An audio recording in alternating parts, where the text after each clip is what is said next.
So ಯಾರಿಗಾರು ಬೇರೆ ಇದು Kannada any language? I think most of them are okay with any language. Okay. Yes. Let's start the session. Okay. Okay. Thank you once again. And today's weather, like it's been raining here, and there might be some network issue during the session. Okay. In case if there is any network issue, the session will be restarted with the same link. Wait for a couple of minutes and join the session again using the same link which has been shared in the email, and you'll be able to join the session. Okay. So before we start the session, I just wanted to ensure hope I am audible and my screen is visible.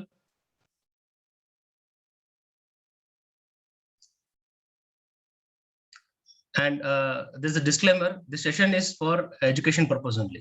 This session ನಾವೇನ್ ಮಾಡ್ತಾ ಇದೀವಿ, ಇದು education purpose ಗೋಸ್ಕರ. ಇದನ್ನ investment advice ಅಂತ ದಯವಿಟ್ಟು ತಗೊಳ್ಬೇಡಿ. So ಯಾರು session ಕೊನೆವರೆಗೂ ಇರ್ತಾರೆ ಅವ್ರಿಗೆ ಒಂದು bonus gift end of the session ಅವ್ರಿಗೆಲ್ಲರಿಗೂ ಒಂದು ಗಿಫ್ಟ್ ಸಿಗುತ್ತೆ. ಓಕೆ, ಅದೇನ್ ಗಿಫ್ಟ್ ಅಂತ will disclose. Okay, session start ಮಾಡೋದಕ್ಕಿಂತ ಮುಂಚೆ ಒಂದು ಓಕೆ ಏನಪ್ಪಾ ಇದು ಪೋಲು ಅಂತಂದೇಳಿ. ಓಕೆ ಓಕೆ, ಫಸ್ಟ್ ಪೋಲ್ ಬಗ್ಗೆ ಡಿಸ್ಪ್ಲೇ ಮಾಡಿದ್ದೀನಿ. ಒಂದು ಎಷ್ಟು ಜನ ಸೆಷನ್ ಜಾಯ್ನ್ ಆಗಿದ್ದೀರಾ? ಅರೌಂಡ್ 12 ಪಾರ್ಟಿಸಿಪೆಂಟ್ಸ್ ಇದ್ದಾರೆ. So I want to learn about investment ಬಗ್ಗೆ ನಾನು ಕಲಿಬೇಕು. ಇನ್ನೊಂದೇನಿದೆ, ನಾನು ಆಲ್ರೆಡಿ ಮಾಡ್ತಾ ಇದ್ದೀನಿ, ಬಟ್ ಇನ್ನೊಂದ್ ಸ್ವಲ್ಪ ತಿಳ್ಕೊಬೇಕು, ಏನಾದ್ರು ವಿಚಾರಗಳಿದ್ರೆ ತಿಳ್ಕೊಬೇಕು. ಥರ್ಡ್ ಏನಂದ್ರೆ, so I want to learn about financial planning. Investment ಮಾಡ್ತಾ ಇದ್ದೀನಿ ಬಟ್ ಫೈನಾನ್ಷಿಯಲ್ ಪ್ಲಾನಿಂಗ್ ಅಂತ ಮಾಡಿಲ್ಲ, ಅದ್ರ ಬಗ್ಗೆ ತಿಳ್ಕೊಬೇಕು. ಫೋರ್ತ್ ಆಪ್ಷನ್, ಇನ್ವೆಸ್ಟ್ಮೆಂಟು ಮಾಡಿದ್ದೀನಿ, ಫೈನಾನ್ಷಿಯಲ್ ಪ್ಲಾನಿಂಗು ಮಾಡಿದ್ದೀನಿ, ಜಸ್ಟ್ ವಾಂಟ್ ಟು ಎನ್ಶೂರ್ ಎಲ್ಲ ಏನ್ ಮಾಡಿದೀನಿ ಅದು ಕರೆಕ್ಟ್ ಆಗಿದೆನಾ ಇಲ್ಲ ಅಂತ, ಅಥವಾ ನನ್ ಆಫ್ ದಿಸ್. ಇದು ಆಪ್ಷನ್ಸ್ ಇರುತ್ತೆ. ಲಾಂಚ್ ಮಾಡ್ತೀನಿ ನಿಮ್ಗೆ ಪೋಲ್. ದಯವಿಟ್ಟು ಆನ್ಸರ್ ಮಾಡಿ ಒನ್ ಬೈ ಒನ್. ಪೋಲ್ ಎಲ್ಲರೂ ಕಾಣಿಸ್ತಿದೆ ಅಲ್ವಾ? ನಿಮ್ಗೆ ಯಾವ ಆಪ್ಷನ್ ಸೂಟ್ ಆಗುತ್ತೋ ಆ ಆಪ್ಷನ್ ನೀವು ಸೆಲೆಕ್ಟ್ ಮಾಡ್ಕೊಳ್ಳಿ. ಪೋಲ್ ಬರ್ತಿಲ್ಲ ವಿಕ್ರಮ್. ಪೋಲ್ ಆನ್ಸರ್ ಮಾಡ್ತಾರೆ. ನಿಮ್ಗೆ ಕಾಣಿಸಲ್ಲ, ಹೋಸ್ಟ್ ಕಾಣಿಸಲ್ಲ, ಸಾರಿ.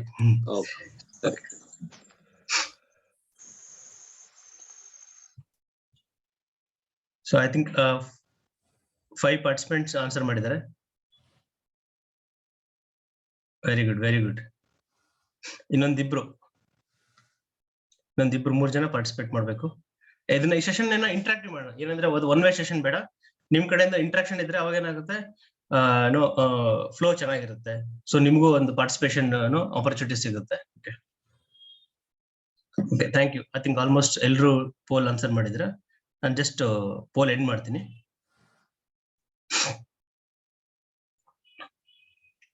ಸೊ ಇದ್ರಲ್ಲಿ ಏನಾಗಿದೆ, 22% ಮತ್ತೆ 33% ಇನ್ವೆಸ್ಟ್ಮೆಂಟ್ ಬಗ್ಗೆ ತಿಳ್ಕೋಬೇಕು ಅಂತಂದೇಳಿ. ಓಕೆ, 11% ಫೈನಾನ್ಷಿಯಲ್ ಪ್ಲಾನಿಂಗ್ ಬಗ್ಗೆ, ಇನ್ನು 22% ಆಲ್ರೆಡಿ ಫೈನಾನ್ಷಿಯಲ್ ಪ್ಲಾನಿಂಗ್ ಮಾಡಿದ್ರೆ, ಇನ್ವೆಸ್ಟ್ಮೆಂಟ್ ಮಾಡಿದ್ದಾರೆ. ಸೊ ಇನ್ನು 11% ಏನಿದೆ, none of this. Okay,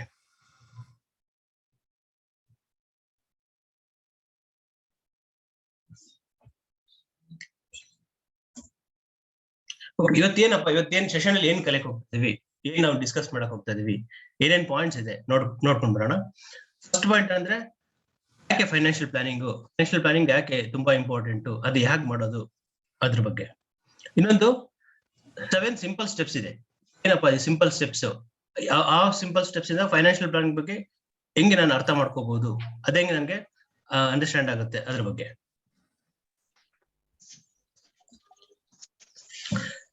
next most important, key factors. Invest ಮಾಡೋದಕ್ಕಿಂತ ಮುಂಚೆ ಏನೇನ್ ಕೀ ಫ್ಯಾಕ್ಟರ್ಸ್ ಇದೆ ಅದ್ರ ಬಗ್ಗೆ ಯಾವ ತರ ತಿಳ್ಕೋಬೇಕು. ಈಗ ಎಷ್ಟು ಜನ ಮಾಡಿರ್ತಾರೆ, ಎಲ್ಲೋ ಒಂದ್ ಕಡೆ ಏನೋ ಮ್ಯೂಚುವಲ್ ಫಂಡ್ಸ್ ಅಲ್ಲಾಗ್ಲಿ, ಸ್ಟಾಕ್ಸ್ ಅಲ್ಲಾಗ್ಲಿ, ಅಥವಾ ಪ್ರಾವಿಡೆಂಟ್ ಫಂಡ್ ಅಲ್ಲಾಗ್ಲಿ, ಶೇರ್ಸ್ ಅಲ್ಲಾಗ್ಲಿ ಎಲ್ಲೋ ಮಾಡಿರ್ತಾರೆ. ಬಟ್ ಏನೇನ್ ತಿಳ್ಕೋಬೇಕು, ಆ ಇನ್ವೆಸ್ಟ್ಮೆಂಟ್ ಮಾಡೋದಕ್ಕಿಂತ ಮುಂಚೆ ಕೆಲವೊಂದು ಪಾಯಿಂಟ್ಸ್ ಇರುತ್ತೆ, ಅದರದೇ ಆದಂತ ಒಂದು ಪಾಯಿಂಟ್ಸ್ ಇರುತ್ತೆ. ಆ ಪಾಯಿಂಟ್ಸ್ ತಿಳ್ಕೊಂಡು ನಾವು ಇನ್ವೆಸ್ಟ್ ಮಾಡೋದು ತುಂಬಾ ಉತ್ತಮ. ಸೊ ಯಾರು ಜಾಯಿನ್ ಆಗಿದ್ರೆ ದಯವಿಟ್ಟು ಮ್ಯೂಟ್ ಮಾಡ್ಕೊಂಡ್ಬಿಡಿ, ಅನ್ಮ್ಯೂಟ್ ಮಾಡ್ಬೇಡಿ please. Okay, thank you. So ಇದ್ರ ಬಗ್ಗೆ ಈ ಕೆಲವೊಂದು ಪಾಯಿಂಟ್ಸ್ ನಾವು ಇವತ್ತು ಸೆಷನ್ ಅಲ್ಲಿ ಡಿಸ್ಕಸ್ ಮಾಡ್ತೀವಿ. ಇದು just 30 to 40 minutes quick session ಇರುತ್ತೆ. ಸೊ ಈ ಸೆಷನ್ ಆದ್ಮೇಲೆ ಒಂದು 5 to 10 minutes ನಾನು ಏನ್ ಮಾಡ್ತೀನಿ, ಕ್ವಶನ್ ಅಂಡ್ ಆನ್ಸರ್ ಗೋಸ್ಕರ ಡೆಡಿಕೇಟ್ ಮಾಡ್ತೀನಿ. ಆ ಸೆಷನ್ ಅಲ್ಲಿ ನಿಮ್ಗೆ ಏನೋ ಪಾಯಿಂಟ್ ಯಾವ್ದೋ ಪಾಯಿಂಟ್ ಅರ್ಥ ಆಗಿಲ್ಲ ಅಥವಾ ಏನೋ ಕ್ವಶನ್ ಇದೆ ಅಂತಂದ್ರೆ ನೀವೇನ್ ಮಾಡಿ ಒಂದು ನೋಟ್ ಪ್ಯಾಡ್ ಅಲ್ಲಿ ಬರ್ಕೊಳ್ಳಿ, ಇದು ಈ ಪಾಯಿಂಟ್ ಅರ್ಥ ಆಗಿಲ್ಲ, ಈ ಪಾಯಿಂಟ್ ಬಗ್ಗೆ ನಾನು ಕೇಳ್ಬೇಕು ಅಂತಂದಿವಿ. ಅದನ್ನ ನಾವೇನ್ ಮಾಡೋಣ, ಸೆಷನ್ ಆದ್ಮೇಲೆ 10-15 ಮಿನಿಟ್ಸ್ ನಾನು ವೇಟ್ ಮಾಡ್ತೀನಿ. ಅವಾಗ ಕ್ವಶನ್ಸ್ ನಾನು ಎಲ್ರಿಗೂ ಅನ್ಮ್ಯೂಟ್ ಮಾಡಿ ಕ್ವಶನ್ ಕೇಳ್ತೀನಿ. ನೀವು ಅವಾಗ ಕ್ವಶನ್ಸ್ ಕೇಳ್ಬೋದು, ಅದಕ್ಕೆ ಕ್ಲಾರಿಫಿಕೇಶನ್ ಕೊಡ್ತೀನಿ. ಓಕೆ, ಆಗ್ಬೋದಾ? ಎಷ್ಟು ಜನ ವೆಕೇಶನ್ ಹೋಗ್ತೀರಾ? ಅಫ್ಕೋರ್ಸ್ ಲಾಸ್ಟ್ 1.5 year ಇಂದ ಕೋವಿಡ್ ಬಂದ್ಮೇಲೆ ವೆಕೇಶನ್ ಹೋಗೋದು ಕಡಿಮೆ ಆಗಿದೆ. ಬಟ್ ಅದಕ್ಕಿಂತ ಮುಂಚೆ ನಾವು ವೆಕೇಶನ್ ಹೋಗ್ತಾ ಇದ್ವಿ. ಸೊ ಇನ್ಮೇಲೆ ಇನ್ನೊಂದು ಈಗ ಆಲ್ರೆಡಿ ಎಷ್ಟೋ ಕಂಟ್ರಿಗಳು ಓಪನ್ ಆಗ್ತಾ ಇದೆ, ಸೆಕೆಂಡ್ ಡೋಸ್ ಥರ್ಡ್ ಡೋಸ್ ಎಲ್ಲ ಆದ್ಮೇಲೆ. ಸೊ ಈಗ ವೆಕೇಶನ್ ಹೋಗ್ತಾ ಇರ್ತೀವಿ, ಕರೆಕ್ಟ್? ಸೊ ಆನ್ಯುವಲ್ ವೆಕೇಶನ್ ಎಷ್ಟು ಜನ ಹೋಗ್ತೀರಾ? ಫಸ್ಟ್ ಚಾಟ್ ಬಾಕ್ಸ್ ಅಲ್ಲಿ ಎಸ್ ಅಂತ ಹಾಕಿ, ಯಾರಾದ್ರೂ ವೆಕೇಶನ್ ಹೋಗೋದು ಇಷ್ಟ ಆಯ್ತು ಅಂದ್ರೆ. ಚಾಟ್ ಬಾಕ್ಸ್ ಯೂಸ್ ಮಾಡ್ಬಿಟ್ಟು ಎಸ್ ಅಂತ ಹಾಕಿ. Okay, great great. ಒಬ್ರೇನ ಹೋಗೋದು? ಬೇರೆ ಯಾರು ಹೋಗಲ್ಲ ವೆಕೇಶನ್ಗೆ? ಸೂಪರ್ ಸೂಪರ್, ಆನ್ಸರ್ಸ್ ಬರ್ತಾ ಇದೆ.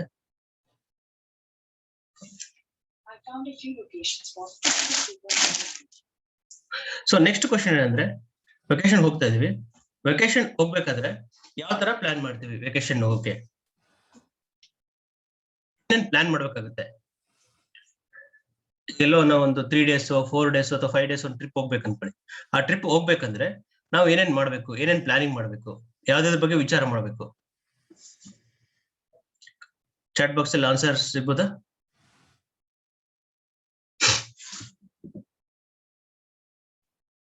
ಈಗ ನಾರ್ಮಲಿ ನೀವು ಎಲ್ಲೋ ಫಾರಿನ್ ಟ್ರಿಪ್ಗೆ ಅಥವಾ ಡೊಮೆಸ್ಟಿಕ್ ಟ್ರಿಪ್ ಹೋಗ್ಬೇಕಂತಂದ್ರೆ ಓಕೆ ಆನ್ಸರ್ ಮಾಡಿದ್ರು ಟ್ರಾವೆಲ್ ಇಟರ್ನಿ ಅಂತ ಹೇಳಿ. ಓಕೆ, ಒಬ್ರು ಇನ್ಸೂರೆನ್ಸ್.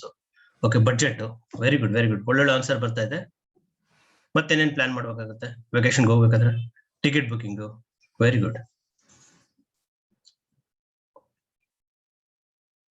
ವೆಹಿಕಲ್ ಡಿಸೈಡ್ ಮಾಡ್ಬೇಕು. Super super. ಎಲ್ರು ಪಾರ್ಟಿಸಿಪೇಟ್ ಮಾಡಿದ್ರೆ ತುಂಬಾ ಚೆನ್ನಾಗಿರುತ್ತೆ. ಆಲ್ಮೋಸ್ಟ್ ಒಂದು 16 ಜನ ಪಾರ್ಟಿಸಿಪೆಂಟ್ಸ್ ಇದ್ದೀರಾ. ಏನೇನ್ ಪ್ಲಾನ್ ಮಾಡ್ಬೇಕು ವೆಕೇಶನ್ಗೆ ಹೋಗ್ಬೇಕಂದ್ರೆ? ಸುಮಾರು ಪ್ಲಾನಿಂಗ್ ಇರುತ್ತೆ. ಇದು ಮಾಡ್ಬೇಕು, ಟಿಕೆಟ್ ಬುಕ್ ಮಾಡ್ಬೇಕು, ಅಕಾಮಿಡೇಷನ್ ಮಾಡ್ಬೇಕು, ಹೋಟೆಲ್ ಬುಕಿಂಗ್ ಮಾಡ್ಬೇಕು, train ticket, flight ticket. Super super. Okay, ಏನೇನ್ ಪಾಯಿಂಟ್ಸ್ ಇದೆ ನೋಡ್ಕೊಂಡ್ ಬರೋಣ. ಓಕೆ, ಏನೇನ್ ಪಾಯಿಂಟ್ಸ್? ನಾನೊಂದು ಕೆಲವೊಂದು ಪಾಯಿಂಟ್ಸ್ ಲಿಸ್ಟ್ ಮಾಡಿದೀನಿ. ಆ ಪಾಯಿಂಟ್ಸ್ ಬಗ್ಗೆ ನಾವು ಡಿಸ್ಕಸ್ ಮಾಡೋಣ. ಓಕೆ, ಮೊದಲನೇದಾಗಿ the objective of the travel. ಏನಪ್ಪ ಇದು ಅಬ್ಜೆಕ್ಟಿವ್ ಆಫ್ ದ ಟ್ರಾವೆಲ್ ಅಂತಂದ್ರೆ? ಸೊ ಫಸ್ಟ್ ಟ್ರಾವೆಲ್ ಮಾಡೋದಕ್ಕಿಂತ ಮುಂಚೆ ಇದು ಏನ್ ಟ್ರಿಪ್ ಇದು? ಈಗ ಫಾರ್ ಎಕ್ಸಾಂಪಲ್ ನಾನು ನಮ್ಮ ಪೇರೆಂಟ್ಸ್ ಕರ್ಕೊಂಡು ಹೋಗ್ತೀನಿ ಅಂದ್ಕೊಳ್ಳಿ. ಯೂಶಲಿ ಏನಾಗುತ್ತೆ, ಪೇರೆಂಟ್ಸ್ ಕರ್ಕೊಂಡು ಹೋದಾಗ ಕೆಲವೊಂದು ದೇವಸ್ಥಾನಗಳಿಗೆ, ಸ್ಪಿರಿಚುವಲ್ ಟ್ರಿಪ್ ಆ ತರ ಆಗುತ್ತೆ. ಇಲ್ಲ ನಾನು ಮಕ್ಕಳು ಕರ್ಕೊಂಡು ಹೋಗ್ತಾ ಇದೀನಿ ಅಂದ್ಕೊಳ್ಳಿ. ಮಕ್ಳು ಕರ್ಕೊಂಡು ಹೋಗ್ಬೇಕಾದ್ರೆ ಅವ್ರಿಗೆ ಸ್ವಲ್ಪ ಸ್ಪೋರ್ಟ್ಸ್ ಆಕ್ಟಿವಿಟೀಸ್, ಏನಾದ್ರು ವಾಟರ್ ಸ್ಪೋರ್ಟ್ಸ್, ಆಮೇಲೆ ಏನೋ ಕಿಡ್ ಸ್ಪೋರ್ಟ್ಸ್ ಆ ತರ ಇದ್ದಾಗ ಅವ್ರಿಗೆ ಎಂಜಾಯ್ ಮಾಡ್ತಾರೆ. ಓಕೆ, ಅದೇ ರೀತಿ ನಾವು ಫ್ರೆಂಡ್ಸ್ ಎಲ್ಲ ಸೇರಿ ಹೋಗ್ಬಿಟ್ಟು ಹೋಗ್ತಾ ಇದೀವಿ ಅನ್ಕೊಳ್ಳಿ. ಸೊ ಫ್ರೆಂಡ್ಸ್ ಎಲ್ಲ ಹೋದಾಗ ಕೆಲವೊಂದು ಅಡ್ವೆಂಚರಸ್ ಸ್ಪೋರ್ಟ್ಸ್, ಓಕೆ, ಈ ತರದ್ದು ಪ್ಲೇಸಸ್ ಗಳು ಇಷ್ಟ ಆಗುತ್ತೆ. ಅದಕ್ಕೆ ನಮ್ದು ಆಬ್ಜೆಕ್ಟಿವ್ ಏನ್ ಆಬ್ಜೆಕ್ಟಿವ್ ಇದೆ ನಮ್ ಟ್ರಾವೆಲ್ದು? ಇದು ಅಡ್ವೆಂಚರ್ ಟ್ರಿಪ್ ಅಥವಾ ಇದನ್ ಟ್ರೆಕ್ಕಿಂಗ್ ಅಥವಾ ಇದು ಏನೋ ಸ್ಪೋರ್ಟ್ಸ್ ಆಕ್ಟಿವಿಟೀಸ್ ಅಥವಾ ಬೈಕ್ ರೈಡ್? ಈ ತರ ಒಂದು ಆಬ್ಜೆಕ್ಟಿವ್ ಇರುತ್ತೆ, ಕರೆಕ್ಟ್? ಫಸ್ಟ್ ಏನ್ ಆಬ್ಜೆಕ್ಟಿವ್ ಅಂತ ತಿಳ್ಕೊಬೇಕು. ಸೆಕೆಂಡ್ ಏನಾಗಿದೆ, ಯಾವ ಡೇಟ್ಗೆ ಹೋಗ್ಬೇಕು? ಈಗ ಯೂಶಲಿ ಎಲ್ಲರೂ ವರ್ಕಿಂಗ್ ಮಾಡ್ತಾ ಇರ್ತೀವಿ, ನಮ್ ಬಿಸ್ನೆಸ್ ಅಲ್ಲಿ ಇರ್ತೀವಿ. ಯಾವ ಡೇಟ್ಗೆ ಹೋಗ್ಬಿಟ್ಟು ಎಷ್ಟು ದಿನ ಟ್ರಾವೆಲ್ ಮಾಡ್ಬೇಕು? 3 ದಿವಸ ಹೋಗ್ಬೇಕಾ, 4 ದಿವಸ ಹೋಗ್ಬೇಕಾ, 5 ದಿವಸ ಹೋಗ್ಬೇಕಾ, ಒಂದ್ ವಾರನ, ಒಂದ್ ತಿಂಗಳ? ಆ ತರ ಎಷ್ಟು ದಿವಸ ಟ್ರಾವೆಲ್ ಮಾಡ್ತೀವಿ ಅದನ್ನು ಡಿಸೈಡ್ ಮಾಡ್ಬೇಕು, ಕರೆಕ್ಟ್? ಒಂದು ಅಬ್ಜೆಕ್ಟಿವ್ ಆಯ್ತು, ಸೆಕೆಂಡ್ ಟ್ರಾವೆಲ್ ಡೇಸ್ ಆಯ್ತು. ಅವಾಗ ಏನಾಗುತ್ತೆ, ಇಷ್ಟು ದಿವಸ ಹೋದ್ರೆ, ಈಗ 3 ದಿವಸ ಹೋದ್ರೆ ಎಷ್ಟು ಬಜೆಟ್ ಬೇಕಾಗುತ್ತೆ, 5 ದಿವಸ ಹೋದ್ರೆ ಎಷ್ಟು ಬಜೆಟ್ ಬೇಕಾಗುತ್ತೆ, 10 ದಿವಸ ಹೋದ್ರೆ ಎಷ್ಟು ಬಜೆಟ್ ಬೇಕಾಗುತ್ತೆ. ಈ ತರ ಒಂದು ಬಜೆಟ್ ಪ್ರಿಪೇರ್ ಮಾಡ್ಬೇಕು. ಅಕಾಮಿಡೇಷನ್ ಎಷ್ಟಾಗುತ್ತೆ, ಟ್ರಾನ್ಸ್ಪೋರ್ಟೇಷನ್ ಎಷ್ಟಾಗುತ್ತೆ, ಏನೋ ಶಾಪಿಂಗು, ಅಲ್ಲಿ ಏನೋ ಸೈಟ್ ಸೀಯಿಂಗು, ಇದೆಲ್ಲ ಒಂದು ಬಜೆಟ್ ಅಂತ ಪ್ಲಾನ್ ಮಾಡ್ತೀವಿ. ಅಷ್ಟು ಅಮೌಂಟ್, ಎಷ್ಟು ಅಮೌಂಟ್ ಬೇಕಾಗುತ್ತೆ ಅದನ್ನ ನಾವು ಟ್ರಾವೆಲ್ ಬಜೆಟ್ ಅಂತ. ಫೋರ್ತ್ ಪಾಯಿಂಟ್ ಏನಪ್ಪಾ, ಇದು travel mode. Okay, travel mode ಅಂತಂದ್ರೆ ನಾನೇನ್ ಟ್ರೈನ್ ಅಲ್ಲಿ ಹೋಗ್ಬೇಕಾ, ಫ್ಲೈಟ್ ಅಲ್ಲಿ ಬುಕ್ ಮಾಡ್ಬೇಕಾ, ಅಥವಾ ನಂದೇ ಓನ್ ವೆಹಿಕಲ್ ಕ್ಯಾರಿ ಮಾಡ್ಬೇಕಾ? ಓಕೆ, ಈ ರೀತಿ ಅಥವಾ ಬಸ್ ಅಲ್ಲಿ ಹೋಗ್ಬೇಕಾ? ಯಾವ ಮೋಡಲ್ ಹೋದ್ರೆ ಒಳ್ಳೇದು, ಯಾವ್ದು ಕನ್ವೀನಿಯಂಟ್ ಇದೆ, ಯಾವ್ದು ಈಸಿ ಆಗುತ್ತೆ, ಯಾವ್ದು ರಿಲ್ಯಾಕ್ಸ್ ಕಂಫರ್ಟಬಲ್ ಆಗಿರುತ್ತೆ, ಆ ಟ್ರಾವೆಲ್ ಮೋಡು. ಆಮೇಲೆ ಅದೇ ಎಷ್ಟು ಬೇಗ ಹೋಗ್ಬಿಟ್ಟು ಎಷ್ಟು ಬೇಗ ಬರ್ತೀವಿ. ಯಾಕಂದ್ರೆ ಟ್ರಾವೆಲಿಂಗ್ ಅಲ್ಲೇ ನಾವು ಟೈಮ್ ಸ್ಪೆಂಡ್ ಮಾಡೋಕ್ಕಿಂತ ಆ ಪ್ಲೇಸ್ ಬೇಗ ಹೋಗ್ಬಿಟ್ಟು ಅಲ್ಲೇ ಎಂಜಾಯ್ ಮಾಡ್ಬಿಟ್ಟು ಬರೋದು ಇಂಪಾರ್ಟೆಂಟ್, ಕರೆಕ್ಟ್? ಆಮೇಲೆ ಜರ್ನಿ ಪಾತ್, ಯಾವ ಡೈರೆಕ್ಷನ್ ಅಲ್ಲಿ ಹೋದ್ರೆ ನಮ್ಗೆ ಹೆಲ್ಪ್ ಆಗುತ್ತೆ, ಯಾವ ದಿಕ್ಕಿನಲ್ಲಿ ಹೋದ್ರೆ ಈ ಡೈರೆಕ್ಷನ್ ಅಲ್ಲಿ ಈಗ ಸೌತ್ ಡೈರೆಕ್ಷನ್ ಹೋದ್ರೆ ಎಷ್ಟು ಪ್ಲೇಸಸ್ ಕವರ್ ಮಾಡಬಹುದು, ಅಥವಾ ಈ ವೆಸ್ಟ್ ಡೈರೆಕ್ಷನ್ ಹೋದ್ರೆ ಯಾವ ತರ ಪ್ಲೇಸ್ ಕವರ್ ಮಾಡಬಹುದು, ಬರ್ತಾ ಈ ದಾರಿಲಿ ಬಂದ್ರೆ ಇನ್ನೇನ್ ಪ್ಲೇಸಸ್ ನೋಡ್ಕೊಂಡ್ ಬರ್ಬೋದು. ಈ ರೀತಿ ನಾವು ಟ್ರಾವೆಲ್ ಜರ್ನಿ ಪಾತ್ ನಾವು ಪ್ಲಾನ್ ಮಾಡ್ಕೊಳ್ತೀವಿ. ಕರೆಕ್ಟ್. ಫೈನಲಿ ಅಕಾಮಿಡೇಷನ್ ಬಹಳ ಇಂಪಾರ್ಟೆಂಟ್. ಯಾಕಂದ್ರೆ ನಾವು ಅಲ್ಲಿ ಹೋಗಿದ್ದೀವಿ, ಎಸ್ಪೆಷಲಿ ಇನ್ನು ಕೆಲವೊಂದು ಸೀಸನ್ ಅಲ್ಲಿ ನಮಗೆ ಅಕಾಮಿಡೇಷನ್ ಸಿಗಲ್ಲ. ನಮ್ಗೆ ಯಾವ ತರ ಅಕಾಮಿಡೇಷನ್ ಬೇಕು, ಹೋಮ್ ಸ್ಟೇ ಬೇಕಾ ಅಥವಾ ರೆಸ್ಟೋರೆಂಟ್ ಬೇಕಾ, 3 ಸ್ಟಾರ್ ಹೋಟೆಲ್ ಬೇಕಾ, 5 ಸ್ಟಾರ್ ಹೋಟೆಲ್ ಬೇಕಾ, ಯಾವ್ದು ಚೆನ್ನಾಗಿರುತ್ತೆ ಅದೆಲ್ಲ ಮುಂಚೆನೆ ಎಲ್ಲ ಕರೆಕ್ಟ್ ಬುಕ್ ಮಾಡ್ಕೊಂಡ್ಬಿಟ್ರೆ ಅವಾಗ ಏನಾಗುತ್ತೆ, ನಮ್ದು ಸ್ಟೇ ಕಂಫರ್ಟಬಲ್ ಆಗಿರುತ್ತೆ. ಓಕೆ, ಇಲ್ಲಾಂದ್ರೆ ಅಲ್ಲಿ ಕಂಫರ್ಟಬಲ್ ಸ್ಟೇ ಇಲ್ಲ ಅಂತಂದ್ರೆ, ಅಲ್ಲಿ ಫುಡ್ ಕರೆಕ್ಟ್ ಆಗಿಲ್ಲ ಅಂತಂದ್ರೆ ನಾವು ಎಂಜಾಯ್ ಮಾಡಕ್ಕಾಗಲ್ಲ. Okay, correct. ಅಕಾಮಿಡೇಷನ್. ಆಮೇಲೆ ಡಾಕ್ಯುಮೆಂಟ್ಸ್, ಎಸ್ಪೆಷಲಿ ಕೆಲವೊಂದು ಟ್ರಾವೆಲ್ ಹೋಗ್ಬೇಕಾದ್ರೆ ನಮ್ದು ID ಪ್ರೂಫ್ ಆಗ್ಲಿ, ಅಡ್ರೆಸ್ ಪ್ರೂಫ್ ಆಗ್ಲಿ, ಕೆಲವೊಂದು ಇನ್ಸೂರೆನ್ಸ್ ಡಾಕ್ಯುಮೆಂಟ್ಸ್ ಆಗ್ಲಿ, ಎಸ್ಪೆಷಲಿ ಫಾರಿನ್ ಟೂರ್ ಹೋದ್ರೆ ಇನ್ಸೂರೆನ್ಸ್ ಕಂಪಲ್ಸರಿ ಇರುತ್ತೆ. ಆ ಡಾಕ್ಯುಮೆಂಟ್ಸ್ ಎಲ್ಲ, ಪಾಸ್ಪೋರ್ಟ್ ಇದೆಲ್ಲ ಕ್ಯಾರಿ ಮಾಡ್ಬೇಕಾಗುತ್ತೆ. ಅದನ್ನ ಸೇಫ್ ಆಗಿ ಡಾಕ್ಯುಮೆಂಟ್ಸ್ ಮತ್ತೆ ಇನ್ಸೂರೆನ್ಸ್ ನಾವು ಕ್ಯಾರಿ ಮಾಡ್ಬೇಕಾಗುತ್ತೆ. ಕರೆಕ್ಟ್. ಫೈನಲಿ ಇದೆಲ್ಲ ಮಾಡೋದಕ್ಕೆ ಒಬ್ರು ಟೂರ್ಸ್ ಅಂಡ್ ಟ್ರಾವೆಲ್ ಪ್ಲಾನರ್ ಅಂತಾನೆ ಇರ್ತಾರೆ. Okay, expert travel. ಓಕೆ, ಅವ್ರು ಏನ್ ಮಾಡ್ತಾರೆ, ಇದು ಅವ್ರಿಗೆ ಗೊತ್ತಿರುತ್ತೆ ಎಲ್ಲೆಲ್ಲಿ ಯಾವ್ಯಾವ ಪ್ಲೇಸ್ ನೋಡ್ಬೋದು, ಎಲ್ಲಿ ನೀವು ಟೈಮ್ ಸ್ಪೆಂಡ್ ಮಾಡ್ಬೇಕು, ಆಮೇಲೆ ಯಾವ್ದಕ್ಕೆ ಟಿಕೆಟ್ ಇರುತ್ತೆ, ಯಾವ್ದಕ್ಕೆ ಟಿಕೆಟ್ ಇರಲ್ಲ, ಯಾವ್ದಾವ್ದು ಕ್ಲೋಸ್ ಆಗಿರುತ್ತೆ. ಸುಮ್ಮನೆ ಹೋಗ್ಬಿಟ್ಟು ಟೈಮ್ ವೇಸ್ಟ್ ಮಾಡೋ ಬದಲು ಅದು ಕ್ಲೋಸ್ ಆಗಿದೆ ಈ ಟೈಮ್ ಅಲ್ಲಿ, ಅದೆಲ್ಲ ಅವ್ರಿಗೆ ಗೊತ್ತಿರುತ್ತೆ ಟ್ರಾವೆಲ್ ಪ್ಲಾನರ್ಗೆ. Okay, almost. ಆಮೇಲೆ ಅವರು ಅಕಾಮಿಡೇಷನ್ ಅಷ್ಟೇ, ಈ ರೀತಿ ಅಕಾಮಿಡೇಷನ್ ಇದೆ, ಈ ಹೋಟೆಲ್ ತಗೊಳ್ಳಿ, ಆ ಹೋಟೆಲ್ ತಗೊಳ್ಳಿ, ಇಲ್ಲಿ ಚೆನ್ನಾಗಿರುತ್ತೆ ಫುಡ್ ಇರುತ್ತೆ, ಇಲ್ಲಿ ಈ ತರದ ಫುಡ್ ಇರುತ್ತೆ, ಇಲ್ಲಿ ನೋಡಕ್ ಚೆನ್ನಾಗಿರುತ್ತೆ, ಇದೆಲ್ಲ ಅವ್ರು ಏನ್ ಮಾಡ್ತಾರೆ, ಸಜೆಸ್ಟ್ ಮಾಡ್ತಾರೆ. ಟಿಕೆಟ್ ಬುಕಿಂಗು, ಅಕಾಮಿಡೇಷನ್ ಬುಕಿಂಗು, ಪ್ರತಿಯೊಂದು ಇನ್ಸೂರೆನ್ಸ್ ಎಲ್ಲ ಮಾಡ್ಕೊಡ್ತಾರೆ. ಅವಾಗ ಏನಾಗುತ್ತೆ, ನಮ್ದು ಜರ್ನಿ ಸ್ಮೂತ್ ಆಗಿರುತ್ತೆ. ಕರೆಕ್ಟ್. ಬಿಹೇವಿಯರ್. ಇದು ಬಿಹೇವಿಯರ್ ಈಗ ಎಷ್ಟು ಸಲ ಏನಾಗುತ್ತೆ, ಕೆಲವೊಂದ್ಸಲ ಟ್ರಾವೆಲ್ ಮಾಡ್ಬೇಕಾದ್ರೆ ಚೇಂಜಸ್ ಆಗುತ್ತೆ, ಕೆಲವೊಂದ್ಸಲ ಏನಾಗುತ್ತೆ ಫ್ಲೈಟ್ ಡಿಲೇ ಆಗುತ್ತೆ, ಕೆಲವೊಂದ್ಸಲ ಅಲ್ಲಿ ಹೋಗಿರ್ತೀವಿ, ಹೋಟೆಲ್ ಅಕಾಮಿಡೇಷನ್ ಅಲ್ಲಿ ಕ್ಲಿಯರ್ ಆಗಿಲ್ಲ, ಕ್ಲೀನ್ ಆಗಿರಲ್ಲ, ಅಥವಾ ಎಲ್ಲೋ ಒಂದು ಸೈಟ್ ಸಿಂಗ್ ಹೋಗಿರ್ತೀವಿ, ಅಲ್ಲಿ ತುಂಬಾ ಲೆಂತ್ ಕ್ಯೂ ಇರುತ್ತೆ, ಟ್ರಾಫಿಕ್ ಜಾಮ್ ಆಗುತ್ತೆ. ಅವಾಗ ಏನಾಗುತ್ತೆ, ನಾವು ಕೂಲ್ ಅಂಡ್ ಕಾಮ್ ಆಗಿ, ಓಕೆ, ಯಾಕಂದ್ರೆ ಎಂಜಾಯ್ ಮಾಡಕ್ ಬಂದಿದ್ವಿ. ಓಕೆ, ಟ್ರಾವೆಲ್ ಮಾಡೋದಂದ್ರೆ ಫ್ಯಾಮಿಲಿ ಜೊತೆ ಒಂದು ಒಳ್ಳೆ ಟೈಮ್ ಸ್ಪೆಂಡ್ ಮಾಡ್ಬಿಟ್ಟು ಎಂಜಾಯ್ ಮಾಡೋಕೆ ಅಂತ ಬಂದಿರ್ತೀವಿ. ಅಲ್ಲಿ ಹೋಗ್ಬಿಟ್ಟು ಏನೋ ಟೆನ್ಷನ್ ಮಾಡ್ಕೊಳ್ಳೋದಾಗ್ಲಿ ಅಥವಾ ಸುಮ್ನೆ ಕಿರ್ಚಾಡೋದು ಅದೆಲ್ಲ ಮಾಡಿದ್ರೆ ಅದೇನಾಗುತ್ತೆ. ಲಾಸ್ಟ್ ಟೈಮ್ ಇದೆ ಒಂದು ಪ್ಲಾನ್, ಇದ್ರ ಬಗ್ಗೆ ಡಿಸ್ಕಸ್ ಮಾಡ್ಬೇಕಾದ್ರೆ ಒಬ್ರು ಹೇಳಿದ್ರು, ಓಕೆ ಸರ್, ಯಾವಾಗಾದ್ರೂ ಫ್ಯಾಮಿಲಿ ಜೊತೆ ವೆಕೇಶನ್ ಹೋದ್ರೆ it's not a vacation, it's a change of location ಅಂತ ಹೇಳಿದ್ರು. ಇಲ್ಲಿ ಮನೇಲಿ ಜಗಳ ಆಡೋ ಬದಲು ಅಲ್ಲಿ ಹೋಗ್ಬಿಟ್ಟು ಜಗಳ ಆಡ್ತೀವಿ. ಸೊ ಆ ರೀತಿ ಆಗೋದು ಬೇಡ. ಅಲ್ಲಿ ಅಟ್ಲೀಸ್ಟ್ ಒಂದು 4 ದಿವಸ 5 ದಿವಸ ಏನಾಗುತ್ತೆ, ರಿಲ್ಯಾಕ್ಸ್ ಮಾಡೋದಕ್ಕೆ, ಸ್ವಲ್ಪ ರಿಫ್ರೆಶ್ ಮಾಡೋದಕ್ಕೆ ಹೋಗಿರ್ತೀವಿ. ಅಲ್ಲಿ ರಿಫ್ರೆಶ್ ಆಗಿ ರೆಜ್ಯುನೇಟ್ ಆಗ್ಬಿಟ್ಟು ನಾವು ಮತ್ತೆ ಎನರ್ಜಿ ತಗೊಂಡ್ಬಿಟ್ಟು ಬರುತ್ತೆ. ಸೊ ಪಾಯಿಂಟ್ಸ್ ಅರ್ಥ ಆಯ್ತಲ್ಲ. ಈ ರೀತಿ ಇಷ್ಟು ಪಾಯಿಂಟ್ಸ್ ಇದೆ, ಒಂದು 9 ಪಾಯಿಂಟ್ಸ್ ಇದೆ. ಒಂದು objective travel, number of days, ಆಮೇಲೆ budget, travel mode, path, accommodation, documentation ಮತ್ತೆ ಬಿಹೇವಿಯರ್. ಓಕೆ, ಈ ಅನಾಲಜಿ ಏನಿದೆ ಟ್ರಾವೆಲ್ ಪ್ಲಾನ್, ಲೆಟಸ್ ಇದನ್ನ ಈ ಅನಾಲಜಿನ ನಾವು ಇದಕ್ಕೆ ಮ್ಯಾಪ್ ಮಾಡಿದಾಗ, ಯಾವಾಗ ನಮ್ಮ ಫೈನಾನ್ಷಿಯಲ್ ಪ್ಲಾನಿಂಗ್ ಅಥವಾ ಲೈಫ್ ಪ್ಲಾನಿಂಗ್ ಮ್ಯಾಪ್ ಮಾಡಿದಾಗ ಯಾವ ರೀತಿ ಅಂತ. ಯಾಕಂದ್ರೆ ಜಸ್ಟ್ ನಾವು ಒಂದು 4 days ಅಥವಾ 5 days, maximum 1 month travel plan ಮಾಡಕ್ಕೆ ಇಷ್ಟೆಲ್ಲ ಪ್ಲಾನಿಂಗ್ ಮಾಡ್ತೀವಿ. ಅದೇ ನಮ್ ಜರ್ನಿ ಏನಿದೆ, ಒಂದು 22, 23 ವರ್ಷ ಅಥವಾ 25 ವರ್ಷಕ್ಕೆ ನಾವು ಅರ್ನ್ ಮಾಡಕ್ ಸ್ಟಾರ್ಟ್ ಮಾಡ್ತೀವಿ. ಅಲ್ಲಿಂದ 50-60 years ವರೆಗೂ ಅರ್ನ್ ಮಾಡ್ಬೇಕು. ಪ್ಲಸ್ ಅದಾದ್ಮೇಲೆ ಒಂದು 20-25 ವರ್ಷ ನಾವು ಜೀವಿಸ್ತೀವಿ, ಅದಕ್ಕೆ ಪ್ಲಾನ್ ಮಾಡ್ಬೇಕು. ಅದೆಲ್ಲ ನಮ್ದು ಆ ಜರ್ನಿಯಲ್ಲಿ ಮದುವೆ ಆಗುತ್ತೆ, ಮಕ್ಕಳಾಗ್ತಾರೆ, ಅವ್ರ ಎಜುಕೇಶನ್, ಅವ್ರ ಮದುವೆ, ಪ್ಲಸ್ ಅವ್ರದ್ದು ಕರಿಯರ್ ಸೆಟ್ ಮಾಡೋದು, ಪ್ಲಸ್ ನಮ್ ಕರಿಯರ್ ಸೆಟ್ ಮಾಡ್ಕೊಳ್ಳೋದು, ನಮ್ಮ ರಿಟೈರ್ಮೆಂಟ್ ಪ್ಲಾನಿಂಗ್ ಮಾಡ್ಕೊಳ್ಳೋದು, ಇದೆಲ್ಲ ಮಾಡ್ಬೇಕಾಗುತ್ತೆ. ಕರೆಕ್ಟ್. ಸೊ ಇದನ್ನ ಮಾಡಕ್ಕೆ ಏನೇನ್ ಮಾಡ್ಬೋದು, ಅಲ್ಲಿ ಏನ್ ಮಾಡಿದ್ವಿ ನಾವು ಟ್ರಾವೆಲ್ ಪ್ಲಾನ್ ಅಲ್ಲಿ ಆಬ್ಜೆಕ್ಟಿವ್, ಯಾವ ಟ್ರಾವೆಲ್ ಇದು, ಇದನ್ನ ಅಡ್ವೆಂಚರ್ ಟ್ರಿಪ್ ಅಥವಾ ಇದನ್ನು ಸ್ಪಿರಿಚುವಲ್ ಟ್ರಿಪ್ ಅಥವಾ ಇದು ಫ್ರೆಂಡ್ ಜೊತೆ ಹೋಗ್ತಾ ಇದೀವ, ಈ ತರ ಫ್ಯಾಮಿಲಿ ಟ್ರಿಪ್ ಅಂತ ಒಂದು ಆಬ್ಜೆಕ್ಟಿವ್. ಅದೇ ರೀತಿ ನೀವು ಇನ್ವೆಸ್ಟ್ ಮಾಡ್ಬೇಕಾದ್ರೆ ನಿಮ್ದೇನಾಗುತ್ತೆ, ಇನ್ವೆಸ್ಟ್ಮೆಂಟ್ ಆಬ್ಜೆಕ್ಟಿವ್ ಅಂತ ಇರುತ್ತೆ. ಇದು ಯಾವ್ದಕ್ ಇನ್ವೆಸ್ಟ್ ಮಾಡ್ತಾ ಇದೀನಿ, ಇದನ್ನ ನಾನೇನು ಮನೆ ತಗೊಳ್ಳೋದಕ್ಕೆ ಇನ್ವೆಸ್ಟ್ ಮಾಡ್ತಾ ಇದೀನ ದುಡ್ಡು, ಅಥವಾ ಇದು ಕಾರ್ ತಗೊಳ್ಳೋದಕ್ಕ, ಅಥವಾ ಇದು ನನ್ನ ರಿಟೈರ್ಮೆಂಟ್ ಪ್ಲಾನಿಂಗ್, ಅಥವಾ ಇದು ಕಿಡ್ಸ್ ಎಜುಕೇಶನ್, ಏನ್ ಆಬ್ಜೆಕ್ಟಿವ್ ಇದೆ ನಂದು, ಅದು important. Next number of days, ಅಲ್ಲಿ ಏನ್ ಮಾಡಿದ್ವಿ, ಎಷ್ಟು ದಿವಸ ಟ್ರಾವೆಲ್ ಮಾಡ್ತೀವಿ ಅಂತ ನೋಡಿದ್ವಿ. ಇಲ್ಲಿ ಇನ್ವೆಸ್ಟ್ಮೆಂಟ್ ಡ್ಯೂರೇಷನ್, ಎಷ್ಟು ವರ್ಷಕ್ಕೆ ಬೇಕು. ಮನೆ ತಗೊಳ್ಳೋದಾದ್ರೆ 5 ವರ್ಷಕ್ಕೆ ತಗೊಳ್ತೀನ, 3 ವರ್ಷಕ್ಕೆ ತಗೊಳ್ತೀನ. ರಿಟೈರ್ಮೆಂಟ್ ಪ್ಲಾನಿಂಗ್ ಮಾಡಿದ್ರೆ ಈಗ 10 ವರ್ಷನ, 8 ವರ್ಷನ, ಎಷ್ಟು ವರ್ಷ ಇದೆ. ಕಿಡ್ಸ್ ಎಜುಕೇಶನ್ ಗಾದ್ರೆ ಇದನ್ನ 5 ವರ್ಷನ, 10 ವರ್ಷ, 15 ವರ್ಷ, ಎಷ್ಟು ಜನ, ಈಗ ಎಷ್ಟಿದೆ ಮಕ್ಕಳ ಏಜು, ಇದು ಟೈಮ್ ಪೀರಿಯಡ್. ಆ ಪೀರಿಯಡ್ ನಾವು ಡಿಸೈಡ್ ಮಾಡ್ತೀವಿ. ಕರೆಕ್ಟ್. ಇಲ್ಲಿ ಟ್ರಾವೆಲ್ ಬಜೆಟ್ ನಾವು ಸೆಟ್ ಮಾಡ್ಕೊಂಡ್ವಿ. ಈಗ 3 ದಿವಸಕ್ಕೆ ಟ್ರಾವೆಲ್ ಮಾಡಿದ್ರೆ ಎಷ್ಟು ಅಮೌಂಟ್ ಬೇಕಾಗುತ್ತೆ, 5 ದಿವಸಕ್ಕೆ ಟ್ರಾವೆಲ್ ಮಾಡಿದ್ರೆ ಎಷ್ಟಾಗುತ್ತೆ, ಡೊಮೆಸ್ಟಿಕ್ ಟ್ರಿಪ್ಗೆ ಎಷ್ಟು ಬೇಕಾಗುತ್ತೆ, ಫಾರಿನ್ ಟ್ರಿಪ್ಗೆ ಎಷ್ಟು ಬೇಕಾಗುತ್ತೆ, ಪ್ರತಿಯೊಂದು ನಾವೆಲ್ಲ ಸೇರ್ಬಿಟ್ಟು ಟ್ರಾವೆಲ್ ಬಜೆಟ್ ಅಂತ ಮಾಡ್ತೀವಿ. ಅದೇ ರೀತಿ ನಿನ್ನ ಆಬ್ಜೆಕ್ಟಿವ್ ಇನ್ವೆಸ್ಟ್ಮೆಂಟ್ ಆಬ್ಜೆಕ್ಟಿವ್ ಕ್ಲಿಯರ್ ಆದಾಗ ಎಷ್ಟು ಬಜೆಟ್ ಬೇಕಾಗುತ್ತೆ, ಎಷ್ಟು ಅಮೌಂಟ್ ಬೇಕಾಗುತ್ತೆ. ಈಗ ಮಕ್ಕಳ ಎಜುಕೇಶನ್ ಆದ್ರೆ 20 lakhs ಬೇಕಾ, 30 lakhs ಬೇಕಾ, ಅವಾಗಿನ ಏನೋ ಅವರು ದೊಡ್ಡವರಾದ್ಮೇಲೆ ಏನೋ 50 lakhs ಬೇಕಾ, ಎಷ್ಟು ಅಮೌಂಟ್ ಬೇಕಾಗುತ್ತೆ. ಈಗ ನಾನ್ ರಿಟೈರ್ಡ್ ಆಗ್ಬೇಕಂದ್ರೆ ಈಗ ನನ್ಗೆ ಮಂತ್ಲಿ ಒಂದ್ 50,000 40,000 ಸಾಕಾಗ್ಬೋದು. ಬಟ್ 60 ವರ್ಷ ಆದ್ಮೇಲೆ ಮೇ ಬಿ 1 ಲಕ್ಷನೋ 1.5 ಲಕ್ಷ ತಿಂಗಳಿಗೆ ಬೇಕಾಗ್ಬೋದು. ಸೊ ಅದನ್ನ ನಾವೇಂತೀವಿ ಗೋಲ್ ಬಜೆಟ್ ಅಂತ ಹೇಳ್ತೀವಿ. ಇಲ್ಲಿ ಟ್ರಾವೆಲ್ ಮೋಡ್ ಏನೋ ಫ್ಲೈಟ್ ಅಲ್ಲಿ ಹೋಗ್ಬೇಕಾ ಅಥವಾ ಟ್ರೈನ್ ಅಲ್ಲಿ ಹೋಗ್ಬೇಕಾ ಅಥವಾ ಓನ್ ವೆಹಿಕಲ್ ಕ್ಯಾರಿ ಮಾಡ್ಬೇಕಾ, ಅದನ್ನ ನಾವು ಡಿಸೈಡ್ ಮಾಡ್ತೀವಿ. ಕರೆಕ್ಟ್.